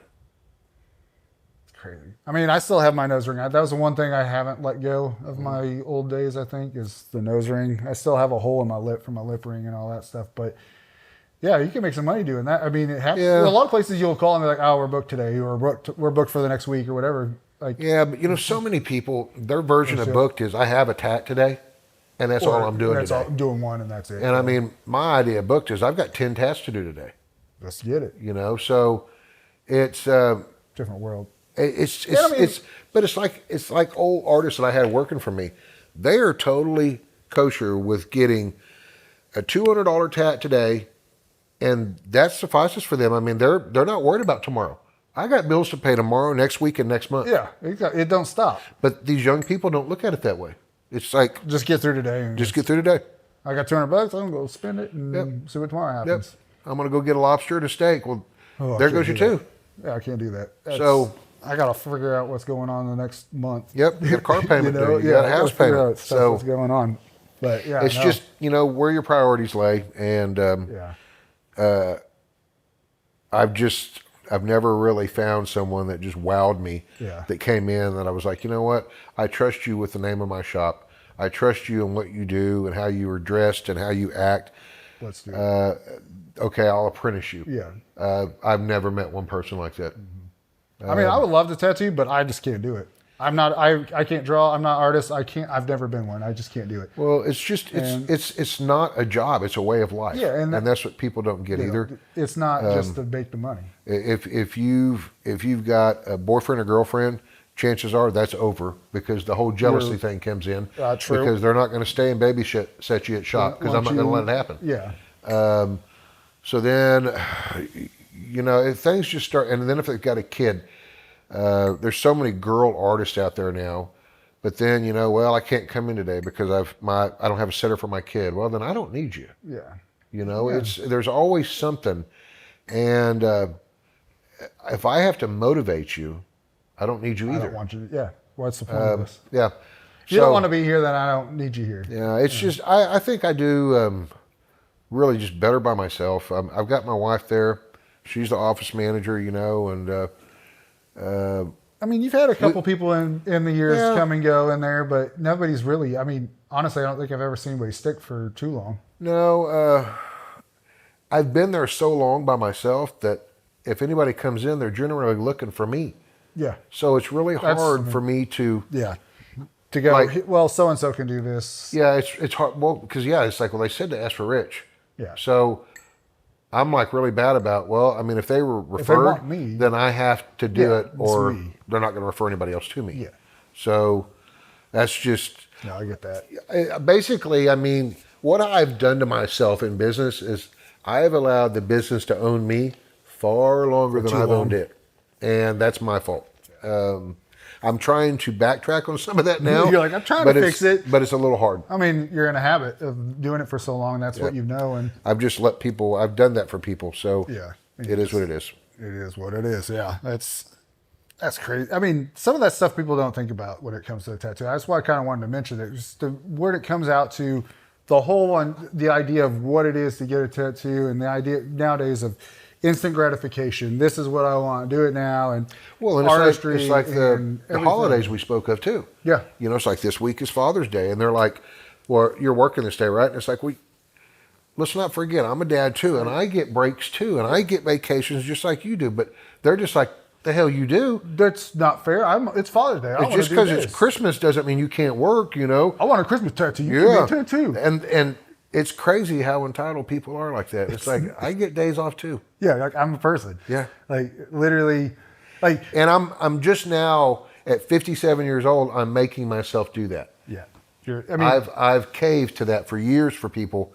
And, you know, when I talk to them in the chair, like we're talking now, they get that, they understand that, but it doesn't always come across like that when they're texting and calling and behind Facebook. No, for sure. You know what I mean? Yeah, for it's sure. Like, come on, back up. You got to give me room here. You may be reading it with an attitude that I didn't even put in there. You know what I mean? Or whatever it is. And give me room here. I mean, I'm a person too, so yeah. I'm trying to. You're just being honest with them, and then they go, that's kind of asshole. Why did he send that to me? Well, if you let people, they will use you up until you die and then go to the next person. And sadly, that's just the way it works. Yeah, I mean, that is true in this world. It's if you don't have anything to do for them, then it's on to the next one. Yep. It's kind of, it's a scary world anymore. I'm not going to lie. I'm worried about, like, my hardest thing is to teach my kids just to be good people. You know what I mean? Like, be kind, to be generous, and I'm sure they're take good. Care. I'm sure they're good. Oh, I honestly, like, lead by example. I say, you know, they give me hell at home, but like anywhere they go, school, you know, friends, whatever it is, they're like, your kids are so good. Oh yeah. And I'm like, well, as long as they're good out in public and everybody else, they're, you know, they can come home and be crazy and do their fun, you know, whatever it is, and go. They're good kids. They know how to act, and I'm just scared that somebody's going to like push them to go too far, and it's like it just terrifies me, like how people are. I mean, even like my son he's going to be in 6th grade this year, my oldest, and the stuff that he comes home and tells me is just outrageous. He's how old? He'll be 12 in September, so he's 11. It's an outrageous, like. They had to, like, literally, so the boys and girls couldn't be next to each other in his 5th grade class. They had to separate them because they were getting caught kissing and doing things. They were going in, hiding in the playground and kissing and stuff. So teachers were having to, watch each kid that goes in to make sure they come out. Like, crazy stuff. I'm like, what? Like, when I was that age, I was too worried about running around with my friends and skating and, like, I mean, yeah, girls cool, but like that wasn't my main focus. Right. I was out my main focus was hanging out with my friends and doing stupid stuff, like having fun. Now it's like, I didn't know that shit when I was 11, and now here he is telling me stuff, and I'm going, and some of it I'm like, I don't know what that is. You know, like, I'll Google it, and I'm like, okay, well, I know what that is, but that's not what we called it. But what, like, oh my gosh, like, what are you talking about? And it's like, that is insane to me. So it's a scary world to go out there and how people are being raised and young. And like I said, it's all self-satisfaction now, like calling every place until they get the answer that they want. Okay, well, I better. And that's why you get your kids tattooed early, because the cartel don't like people with tattoos because it's too easy to identify. That's exactly That's what they say. They don't get the tattoos. Yeah. Jeffrey Dahmer said, you know, they don't taste as good if they get tattoos. So it works in your best interest. So let's get tattoos for your kids. I mean, that makes sense. I mean, I can't argue with that kind of logic. I mean, I have tattoos. I love my tattoos. I really like. One of my favorites was the one you did on my shoulder there, which you told me. This sun is going to go away. It did. And I mean, you can still see a little bit, but it's right there in my joint. Like you said, it'll go away. But it's still one of my favorite. You did exactly I like what your calves better. Oh, I know. But you did this one. I came to you with a picture and I said, okay, this is kind of what I want, but you changed it up, made it. You got to get the glasses on. I know it's fake. Yep. My old man stuff. But you, like, it needs touched up. It definitely does. But I told you I wanted it to look like a painting. Right. And like, most of this, I'm pretty sure everything except for me. Don't you? Oh yeah, I was out in the sun a lot. Yeah, I mean, I was out in the sun for pest control for years, but I think the only thing you really did outlining on were the mountains. The rest of it, you were just freehanding everything, and you painted and did it on it, and I was amazed. Like when I saw it at the end, I was just like, oh. And I'll tell you, it hurt right here whenever you got close on the back and the front, but it's the whole thing. It's still one of my favorite tattoos because I came to you, I said, this is what I want. You drew this out, And I said, I want it to look like a painting. You did 100% like it was exactly, like it was better than I even imagined in my head. So it's still, you're not liking it, are you? What's going on? You're looking at it and it's just touched up. Well, yes, I know that. It's been, I'm not going to say how long because I was 21 when I got it. And you're how old now? 38. Wow, it's been there a while. It's been there a minute. Yeah. It's one of my oldest tattoos. It's been there a minute. I think it's my second oldest tattoo. So yeah, it's been there a minute. So I mean, yeah, you told me even back then. 15 years, basically. It's gonna fade. It's gonna get lighter. The sun's gonna go because of the way that it was. You said, if I do it like this, it's gonna fade. Yeah. All right. So I knew that you didn't lie to me. You didn't say, hey, it's gonna look the same in 20 years. You didn't lie to me. You said it's gonna fade. It did. Right. But I still loved it. I thought it was exactly what I wanted, and it was like you were in my brain, and you do it, and you're like, here it is. How's this? You sent me a picture of it, and you're like, you like that? I was like, done. Let's do it. I want it. Okay. Because actually, you know what? I got this on my 21st birthday. Now I remember it was on my 21st birthday, so that's what it was. Yep. Had that and a pint of beer. See, you're good. Yep. It was funny though. On my 21st birthday, I had already been managing a bar before I turned 21. The music venue, the Marquee. Mm-hmm. LDF would bring the beer in. I'd give him a check, put it in. Right. I'd go next door, drink. Nobody ever ID'd me because they were like, well, he runs a bar, so he's got to be 21. On my 21st birthday, after we got this, we were at the bar. I was like, I'm 21. And they're like, what? Dude, we've been serving you for like 6 months, a year. What? And then there was a cop in there that his birthday was the same day as mine. And he drinks there, so I knew him. So we would, he's bought me drinks before. And I'm like, well, we're celebrating. About that, yeah, I won't say his name because I don't want to. Yeah, but I'm sure he's retired now. But he was like, "What the fuck, dude? Like you're 21 today? Yeah, I bought you drinks." I was like, "I know. That's all. You never asked. You didn't ask me. You just assumed, But when I turned 21, I'd already been just doing my thing, and nobody ever questioned me. But yeah, that was on my 21st birthday. I went. Wow. I got this, and then I went and got drunk at the bar. So yeah, it was a good day. It was a good day. I had fun. I mean, he went home, had some burgers, and did a little cookout. And then as evening got, we called everybody and we were like, let's go. My sister, my brother-in-law. Well, hello there. Are you coming to say hi? Is Dad busy? Come here. I know.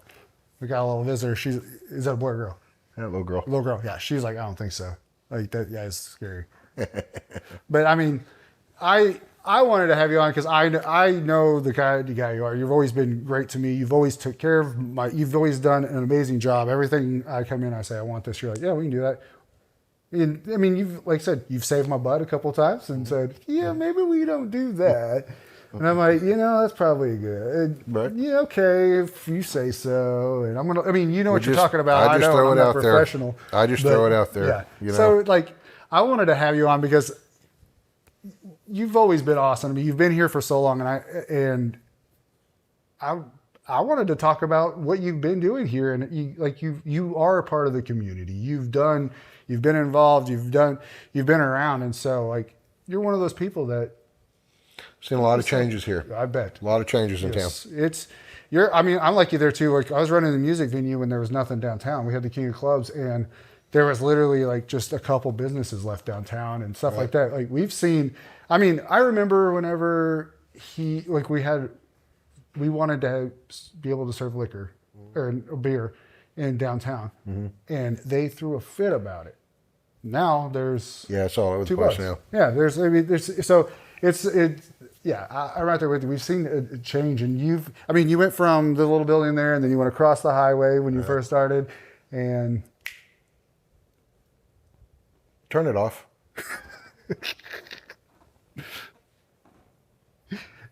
You're like, you've been thinking about that the whole time, haven't you? Yeah. You have? Yeah, because it's rung, 2 or 3 times? Twice. That's nothing. Hey, honestly, I'll probably be able to, people won't even know. They're only going to know because you said it now. Oh. Yeah, it's all right, but you're kind of like me, though. I'm a sound guy. The podcast for me, I'm like, the whole point of this is sound. Right. It's what you're listening to. The video, it's just a little added thing, but the sound is what I want. Because it's a podcast. You're listening. So, it is what it is. But no, that's not a big deal. We've done them outside. I've got beeping behind me from construction people and stuff. Backing up and stuff. Yeah, you're good. So, But yeah, you've seen it change around here. I mean, you've seen change a lot. Good and bad. I'm sure, and seeing what's going around. And I mean, nowadays it's honestly, I'm gonna say it now. Like, this is the first time I've been saying it. I had to leave Claremore because one, I can't afford to live here. The stuff that's going around, like, it's just not. It's not the hometown that I love. Don't get me. And the people here, there are still some amazing, awesome people, and that's the only reason that I think it is still alive. But we're sadly starting to lose that feeling, like trusting. I mean, not always been able to trust our city government. I've had my fair share with the past, not the city manager now, but the past city manager. But I think the current is just as much of a pain right now. And, you know, I understand data centers are going to come and they're going to be around. I don't like the idea of it being across the street of somebody's house. Like, that really is not a fun thing. But we all use data. We all have it saved. And so they're going to be there. It's just in the way this happened. People are probably going to be mad at me for saying this, but the way that it happened, like, it was brought about and somebody was like, hey, this is going on. They didn't tell us. Nobody said anything until we found out. Yeah. And then 3 months later, they're like, we're voting on this. And you're like, we have no time to see what's happening. We don't know. Like, the people don't have the answers that they wanted. This is so big. It's just crazy. This is so big for the area. And you're talking about when you get this big, and this could ultimately cost the people, not the company. The people have to foot the bill. It's not going to. They swear up and down, but like we've seen other places around here, so I don't know how they would get around some of that. From what I understand, they've already approached PSO on that deal, and no, it will be. They'll gather up the people in town, and they'll figure out a price, and we'll pay for their electric. So, anytime something like that's going to happen, then it should go before a vote, and it should be voted by the people here, the ones that have to pay that bill, not city council, not a mayor that the job means nothing, that kisses dogs and babies. It's like, well, at least our mayor did vote no for it because she wanted to give the people time to think about what they were doing. Which everybody, I just don't think anybody on that, including the city manager, should have the pull. I mean, he's not even from here. He came here, he got the job, and when he's done, he can leave and carry on to the next town. Do whatever he wants. And I don't even know how many of the people that are on city council actually live in Claremore and not Rogers County. So they have to live within so each district, they have to, so if you're outside of town, you have no say what goes on, but you don't get to vote for your city council member. You don't have a say. Okay. So the city council is in the city. But they live in those, so they have to live in that district of where they're at. Okay. So they have to live here. Now, the city manager, he does not have to live here. Okay. And I can't tell you where he lives. I don't know. And I know our mayor, she lives here. She lives like 2 blocks away from me. So those two people, but the way that I saw some of those city, and I'm sure people are going to give me flack on this, but the way I saw it happening was just, they didn't care. They weren't listening to anything. These are the people that voted for you to be their representative. And when there's that many people that are going, let's wait, at least just wait for us. Let's get some, and let's just not say no right now, but let's just wait. Right. Let us get some more information, do this. And then they are just getting bombarded back for that, like being called stupid and dumb and just things like that. I mean, it's insane to me. Like, that's not the place that that's not where I grew up. That's not the kind of people that's not what we were here. And that's what made Claremore so great. And I mean, literally, we've watched Claremore grow from like being empty and then how it's flourished and it's grown. But now I think we're hitting this roadblock again. It's not necessarily that Claremore has grown. Claremore is a hub city. Yes. So we are a hub town to Inola, Veneta, Chelsea, Shodo, Nowata, all this stuff. Oologah, all these stuff. And Claremore is the, oh shit, I hope they have it so I don't have to go to Tulsa spot. So, yeah, exactly. So this is just the last stop so we don't have to go to Owasso or Tulsa. And And we've had some really good chances to have really good stuff here over the years, and it hasn't materialized because too many people on the council have had invested businesses that were competition, like the Hammett House and so forth, other companies, the Neelys. There's been too much competition, so they voted down.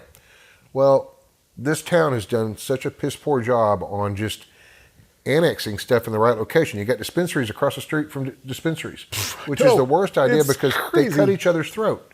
You can't really grow in business when you have competition right there next door. They were like, there's only going to be this many permits. And now, I mean, literally, you drive through Clare. I don't even know how many are when here it was originally legalized. We drove through, like, from basically Verdigris in a circle around Claremore, and there was 52. No way. Yeah. And that was then. Yeah. Now we're down to, I think, 14, if I'm not mistaken. So and that's still crazy. That's too many, really. Like, you put 14 McDonald's in town. Right. See? What is that going to do? But even then, we got doubles of everything. We got 2 McDonald's, 2 Brahms, 3 Subways, 2 Sonics. Yeah. Do you live on the south side or the north side? Yeah. Which one are you going to do? It's just we've had chances to get some decent restaurants in here. And there's nowhere to do them because you let so many dispensaries go in. They took all of the little small business space. True. And now you drive down the street. Look at how many buildings are for sale or for lease. Yep. I mean, there's dozens of them. Mm-hmm. Claremore is slowly, literally evaporating, and no one seems to get it. You got more people coming in because you're building apartments. But if you drive through the neighborhoods, landlords are still letting trash move into places instead of cleaning things up and raising the rent to keep the trash out. But then my taxes, I pay almost $10,000 a year for taxes and insurance, and I've had it. That's ridiculous. Yeah. I have taxes on, that's a whole nother thing. $500 a month just for taxes and insurance. Taxes to me, it's criminal. I hate tax. You drive down my road here, Blue Star, and you're swerving potholes everywhere. But it's a concrete road, so you can't throw asphalt in a concrete hole because it won't stay. No, it pops right out. So as soon as it gets wet again, it's out. But apparently our guys that are trained in road maintenance don't know this. I've seen it too many times. Like, we lived on Dorothy. Dorothy is the most, it's become this. When you drive down it, I get some of the stuff is expensive in the city, but we don't have the money to fix it, and we don't have the money to fix the. But we just paid for a tax for that. That's why we have the highest sales tax. I know. Now in we the have state. tax. Yeah, now our 10%. taxes went up, and so I moved. When we moved, we got our utilities turned on. This is last month's bill was $575 for my house. That's my utilities. When we set up for the next one for the house now that we're at, we're doing the average pay, $116 a month for my electricity. Water, I think altogether I'll probably be paying maybe $200 once it's said and done. And I'm like, I couldn't do that. I can't do $575 every month, $600. There's sometimes when it gets to July, August, it's over $600, and half the time it doesn't stay on. So it got to a point where I hate to say, I love Claremore. I do. I love the people here, but I just can't live here anymore. Yeah. And it's sad. And another choice for us moving was I'm afraid to send my kid to the junior high. I've heard too many terrible things about it, and I was scared about it. And so I was like, my kid he's too sweet, and I want him to be a kid as long as he can be a kid. Right. I don't want the world to and don't get me wrong, I'm sure there's things at every school, and there is, but I've literally had friends that have taken their kids out of that school, moved them to other school districts, and now they're thriving straight A's instead of barely going to school. So it's been you got to do what's best for you. And, you know what I mean? And it's hard to say, and people are going to be like, oh, you talk about how much you love Claremore and this and that, but there's things going on here that are not okay. When I have a guest come on, I send out a questionnaire, and I see, and I start going to yours. I'm like, oh yeah, this is the perfect guy we can talk about this about, because he's not going. You're kind of like, you are the person that's going to say what seems fed. You know what I mean? And so yeah, here we go. But it is getting to a point where it's kind of hard to keep things going around here. Well, and you got to figure, I'm paying 2 places. I pay you have house, 2 electric business. bills, 2 gas bills, Yeah. 2 this, 2 that. I mean, even my trash service, they switched, all commercial to waste management. Yeah. So I went from paying $29 a month to paying $42 a month with waste management. Doing the same exact thing. So I canceled it. I have a trash can here. I'll bring trash here. And put it here. Yeah, I'll just take it home, but yeah. I'm not going to pay anymore. I'm I done. don't blame you, yeah.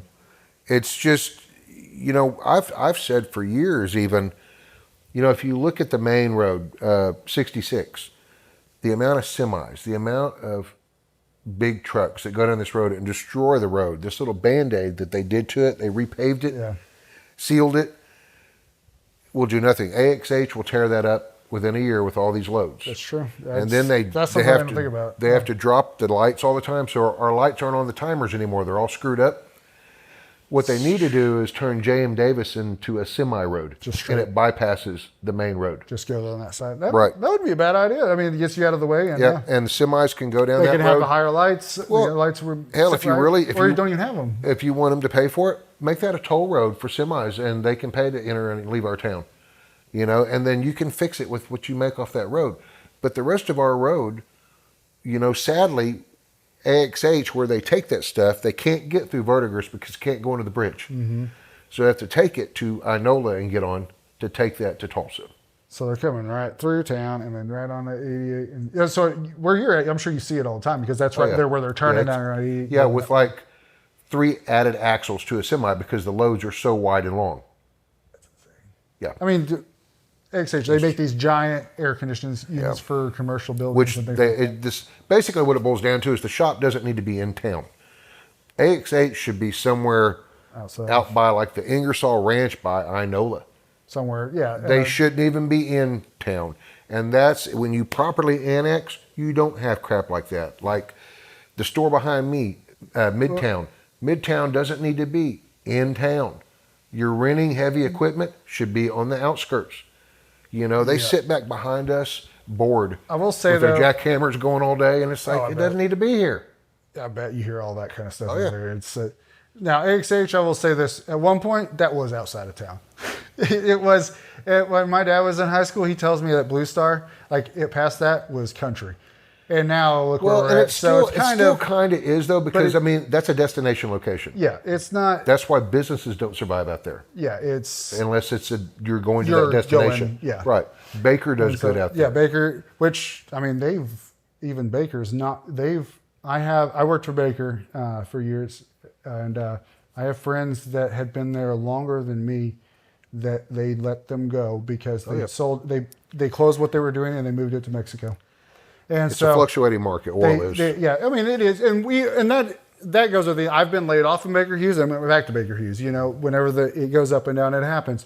But these are people that they've been there for 40 years, 30 years. That they were like, sorry, we don't have a place for you. We're sending this all to Mexico, and they did that to them. And it's like friends that have people they've only worked at Baker Hughes. They went from high school working at Baker Hughes. And that's where they've been. And now we don't know what to do about you. It was the funniest thing. When I worked there, somebody was trying to unionize over there. Mm-hmm. And they shut down the entire plant. We were getting paid to go to a little meeting and watch a video while unions were bad. Because they were so terrified about having a union in that place. It was insane. It was the craziest thing to me going, it was one of my first, realizing they're trying to, brainwash us and convince us, this is a bad thing to do. Which, I mean, the unions have their ups and downs. It's a good thing and a bad thing. I can see that too. But, yeah, it was funny that I remember that. We had to go, went up to RSU. They had us all in that big old hall up there and watch a video about why unions are bad. They had people coming up there telling us why unions are bad. And it was... They don't want to. The unions are covering your butt, and so they're covering the employees, and they don't want to deal with that. And that was kind of the sad part about it. But I mean, don't get me wrong, I made lots of money from Baker Hughes, so working there, I did make lots of money. But it's what it is. On the roads, like we were talking about, I don't know if you remember, but Claremore, quite a few years ago, they got a grant that was like $10 million. And the railroad was going to match that if they would do it. And they were going to raise the tracks. Remember that? Yep, they've been, gosh, I remember that. And then Claremore kind of reneged on that deal. Yeah, so no. But see, what they were going to do is they were supposed to put a train yard, and that would help on some of the traffic issues here. And they were going to put it over there behind AXH, which is where the data center is going to go now. Yeah. And, but they say we've got like, I don't know how many hundreds of these trains that come through every day. And what makes it so bad is we have a north-south and east-west track. We have two. That's what complicates things. And, the only people to blame on that whole situation are dead and gone now. Yeah. Because they're the ones that constructed the town that way, because the railroad's never going to change. It's never going to move. You can't, yeah. They own it. They own it. They built. My wife did a great job, didn't she? Oh, goodness. Anyways. They chose to do that. To build right where they were. And... it's so crazy. Like, being where we're at now, like, I don't hear any trains. It's the craziest. And honestly, I mean... I can sit here on this porch and I'm miles away, and it sounds like they're going through the neighborhood. Yeah, we can hear them in our house. Yeah. Oh, yeah. Yeah, in the mornings especially. Oh, yeah. Yep. And I got to a point, like, I used to run the venue downtown, and we would have people, bands from all over come, and we'd be chatting and talking, and I'd hear the horn go, and I'd just stop talking for a second, let them do their, horns through town, and then I just continue my conversation. They would go, "What was that?" Like, you literally just like stopped talking and just kept on going. And I'm like, "Oh, I didn't even notice. Like, it's just a normal thing now. We just but some honk, some don't. Yeah, that's what's weird. It depends on where they're going. Well, because remember they closed down like 3 different cross throughs or 2 different cross throughs to make it a quiet zone or something, and this basically they had to do something. They got paid some money and from the railroads not to make them do the work or something like that. It was something, so they closed down some of those through traffics, and so there's certain parts now where they don't do it, but then the rest of it, it's like they're quiet zones or something like that. Yeah, I don't know, but you still hear them. They're going. No, I hear them blow. I mean, at 3 in the morning, you can hear them blow it. Yeah. It's you're like, ugh. Yeah, it's the only way they can stop that is they've got to put all these double reinforcements and put those curbs in between it so you can't go through it. Exactly. Yeah. So you can't. And Claremore doesn't want to match that money and put that money up to pay to do that. Yeah. I mean, they did. I heard something about they're like trying to like say something about it, but I also think it's kind of just a distraction to say, "Hey, remember this thing we could do?" Every council before them and before them and before them, everybody said all that's been their promise. We're going to do this. We're going to do this. We're going to do this. And we're going to nothing's ever happened, and it's just a typical politician. My thinking is like, I don't know if anybody's driven down James Davis or even when Riggs there, where when it's pouring down rain, better the courthouse or whatever, that flood. It's lots of water there. Oh, yeah. If you put an underpass, that thing's going to be filling up. Yeah. You're going to have some kind of system to keep it clean and pumped out. Like there's logistics that, you got to make it work. And so there's ideas and I understand. I'm not an engineer, so I don't know like all that kind of stuff. And I can only do what my capacity of my brain can think of, but I'm sure there's other things that they can do and whatnot. But I always thought that's going to flood and then you can't even drive under it because there's going to be so much water in there. Oh, yeah. But I don't know. Maybe that'll happen after we're long gone. So. I'm sure we'll be, my kids will have grandkids by the time I think that happens. So I'm not going to lie. Because they've been talking about this since like the 70s, I think 60s or 70s, about doing overpasses, underpasses, things like that. That track's been there since the 1800s. Yeah. Oh, yeah. So. It's been there forever. And so that's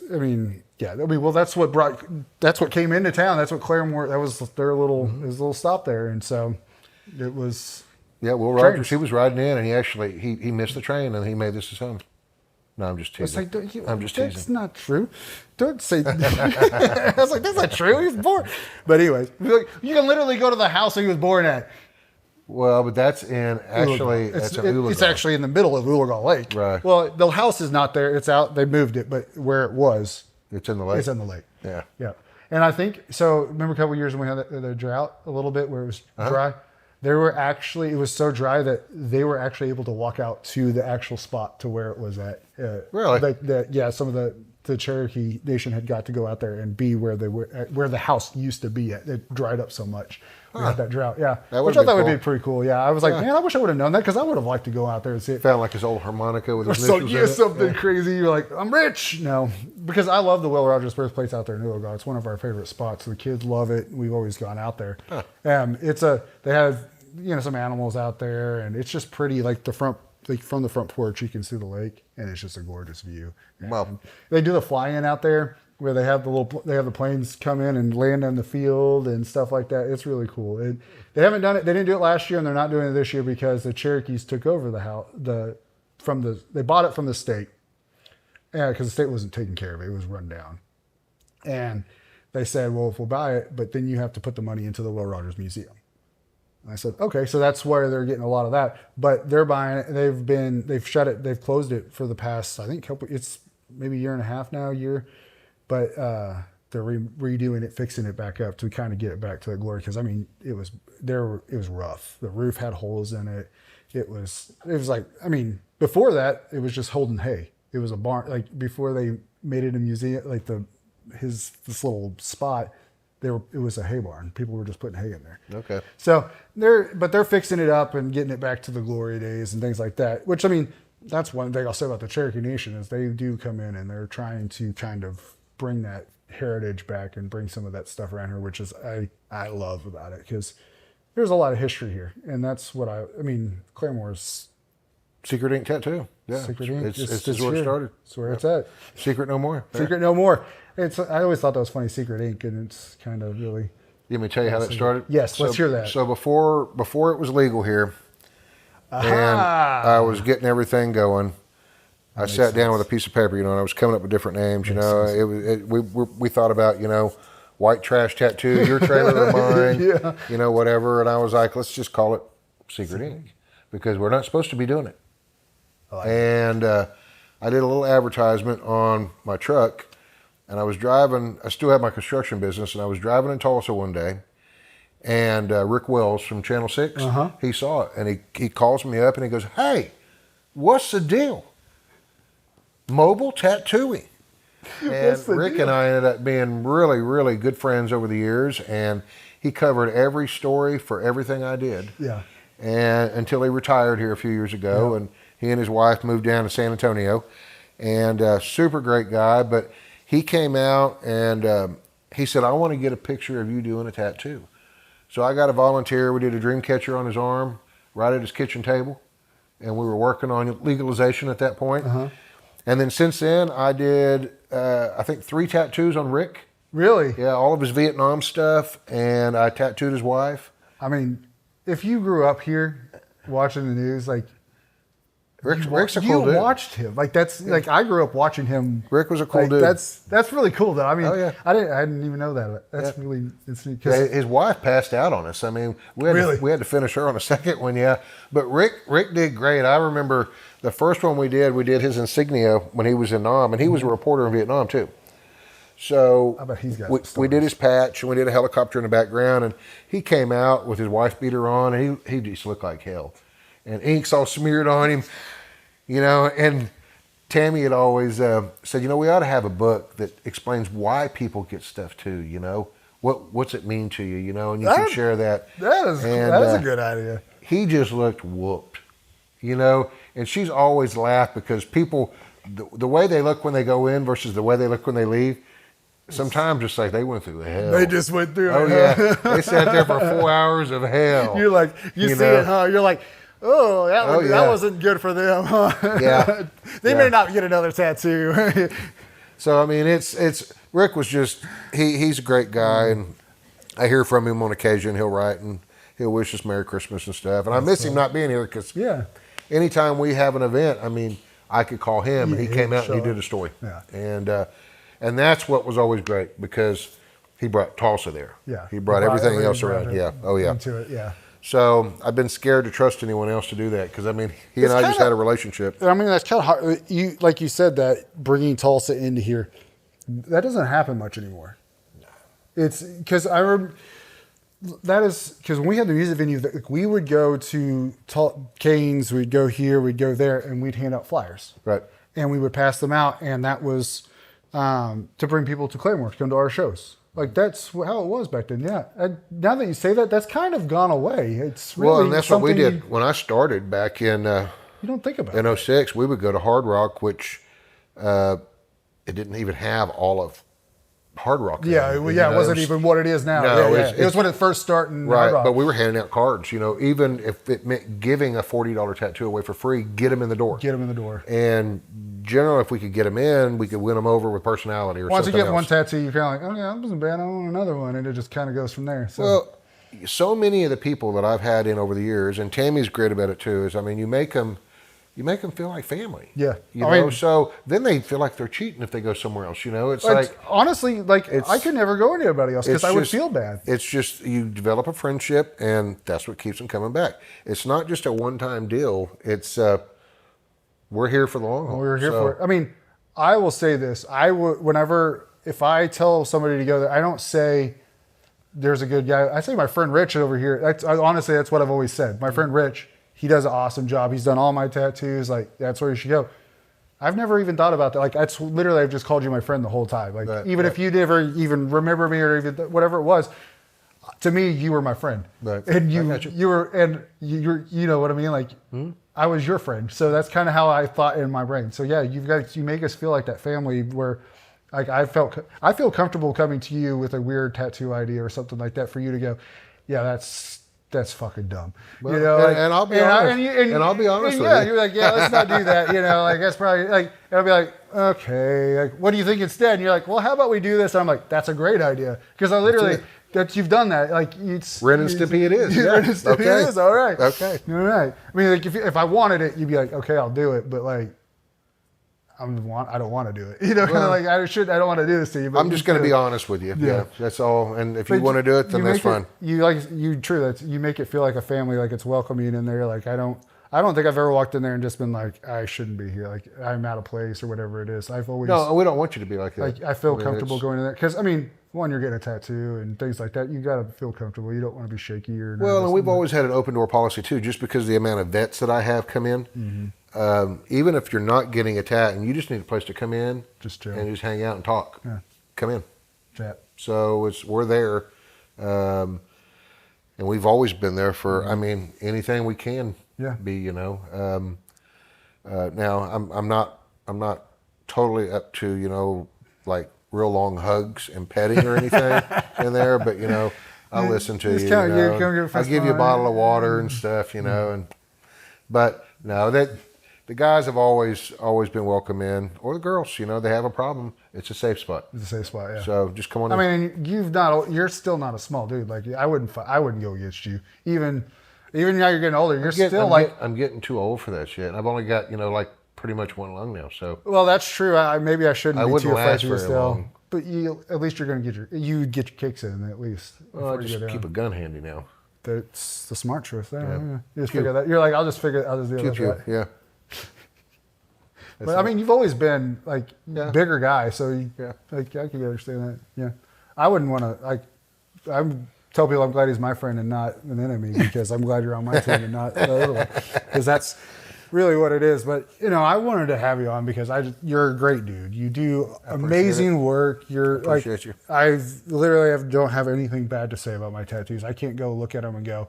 To me, you looked at that one and you were kind of like disappointed in me. I could tell. Well, I could feel it in your eyes. I could feel it in your eyes. But, to me, I'm still 100% happy with my tattoos. I know they're going to fade, and I'm happy about that. Still, my favorite, like my Mater and my mountains, like those are my favorite tattoos. Like, I honestly don't know if I've ever seen somebody with a Mater. Like, I've never met somebody with a Mater tattoo. I can tell you I've never done another one. You've never done another one? No. At least I got something different finally, But, it's... Yeah, when you brought that in, I said, you want what? You want that? So, actually, my son picked that out. But I had a lot of fun doing it. So I gave him choices. I said, which one do you want to do? He said, I want Mater.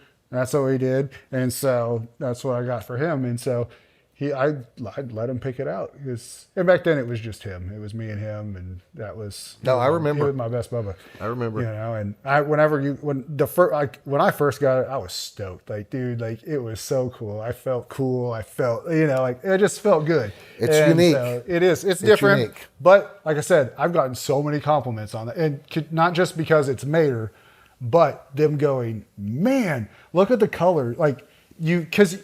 He's rusty, but still has the color still. So he's got the blue still with the rust, and that's what people tell me. Like, it looks like Mater. It's not just what it is. So that's literally not just because it's Mater, but because of how well you did the tattoo. People looks like Mater. That looks like Mater, like you can tell. So, and I love me some Mater. So he's just a simple country boy, and I can't get wrong with nothing with that. So But I wanted to have you on to share that. Didn't even know about the cancer stuff, which I guess is my fault for not even paying attention in the world. Like, you get so busy and things like that. I'm glad you're still here, Bubba. That's a big thing. It's a day-by-day thing. But, I'm sitting down, this is your day off. You're giving me time to sit down and chat with me over. More than welcome. Those little podcasts that, maybe 1,000 people ever listen to, but whatever it is, but it's fun. If maybe 15 people didn't know you were over there somehow, like we were talking, how the hell are you going to know for 20 years? Maybe they could go, hey, let's get over there. Let's go get a tattoo. He's still over there. Let's go see him. Yeah, right. Guys, go get a tattoo. Go see him. Go in person. Go in there. Talk to him. Say, this is what I want.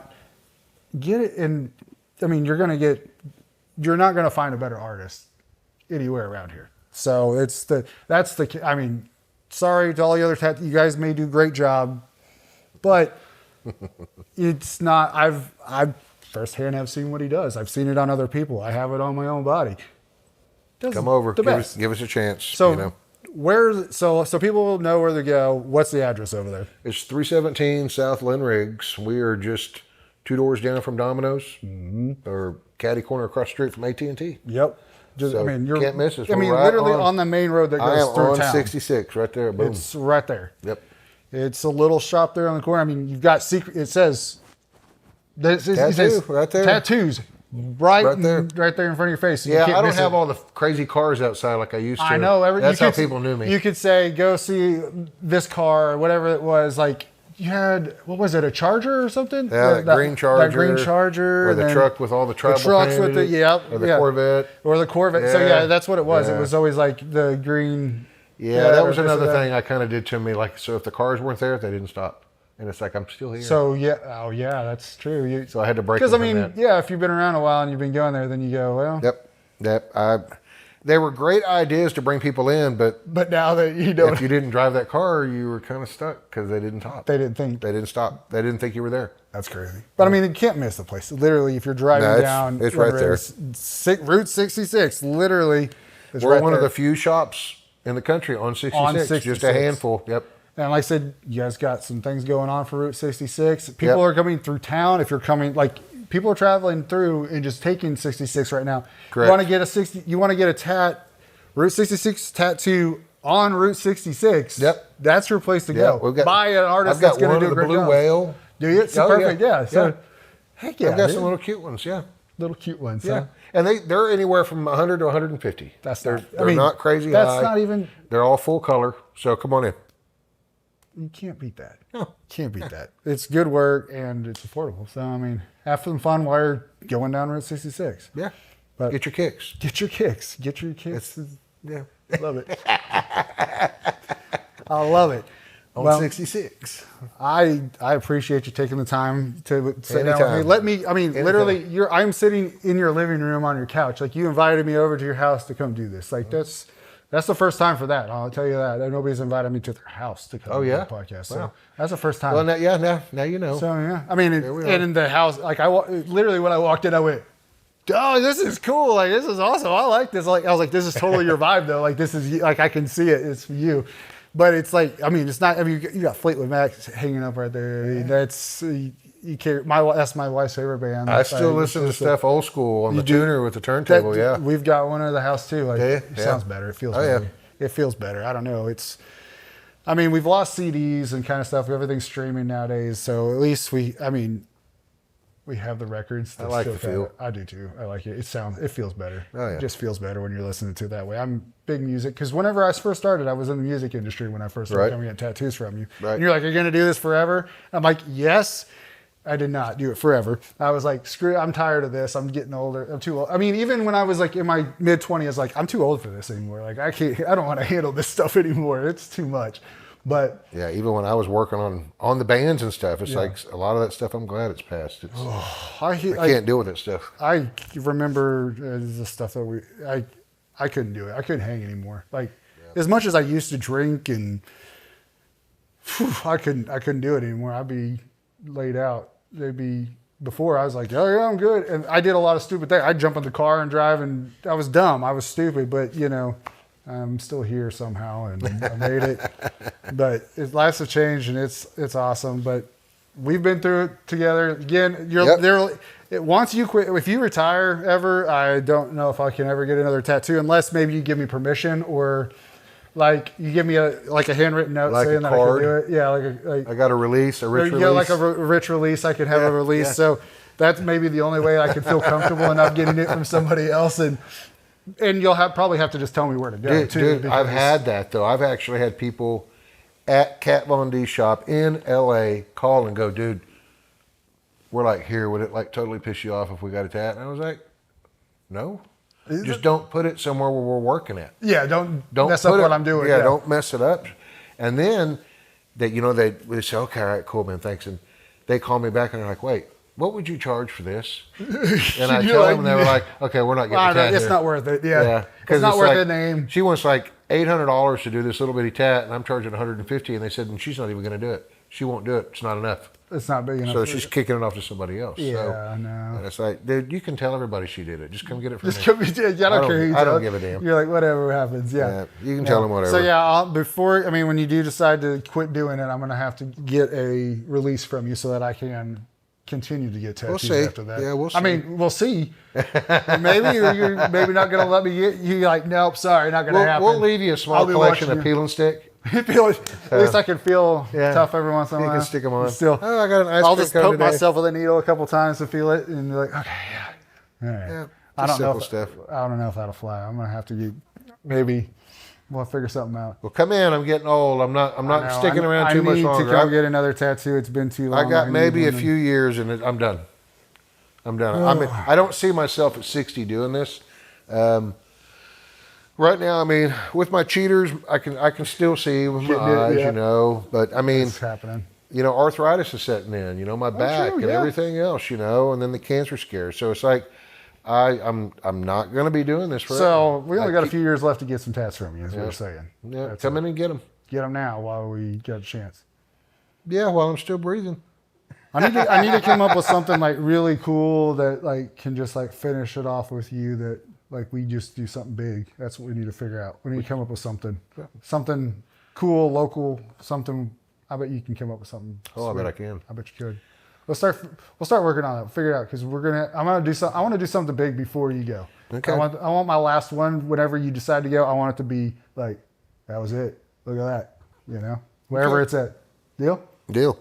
Right, you can't go until you do it. I hear you. I hear you. That's it. I'm telling you. Don't let him go until he does it. You saw him shake my hand right there. Everybody saw it. It's okay. There we go.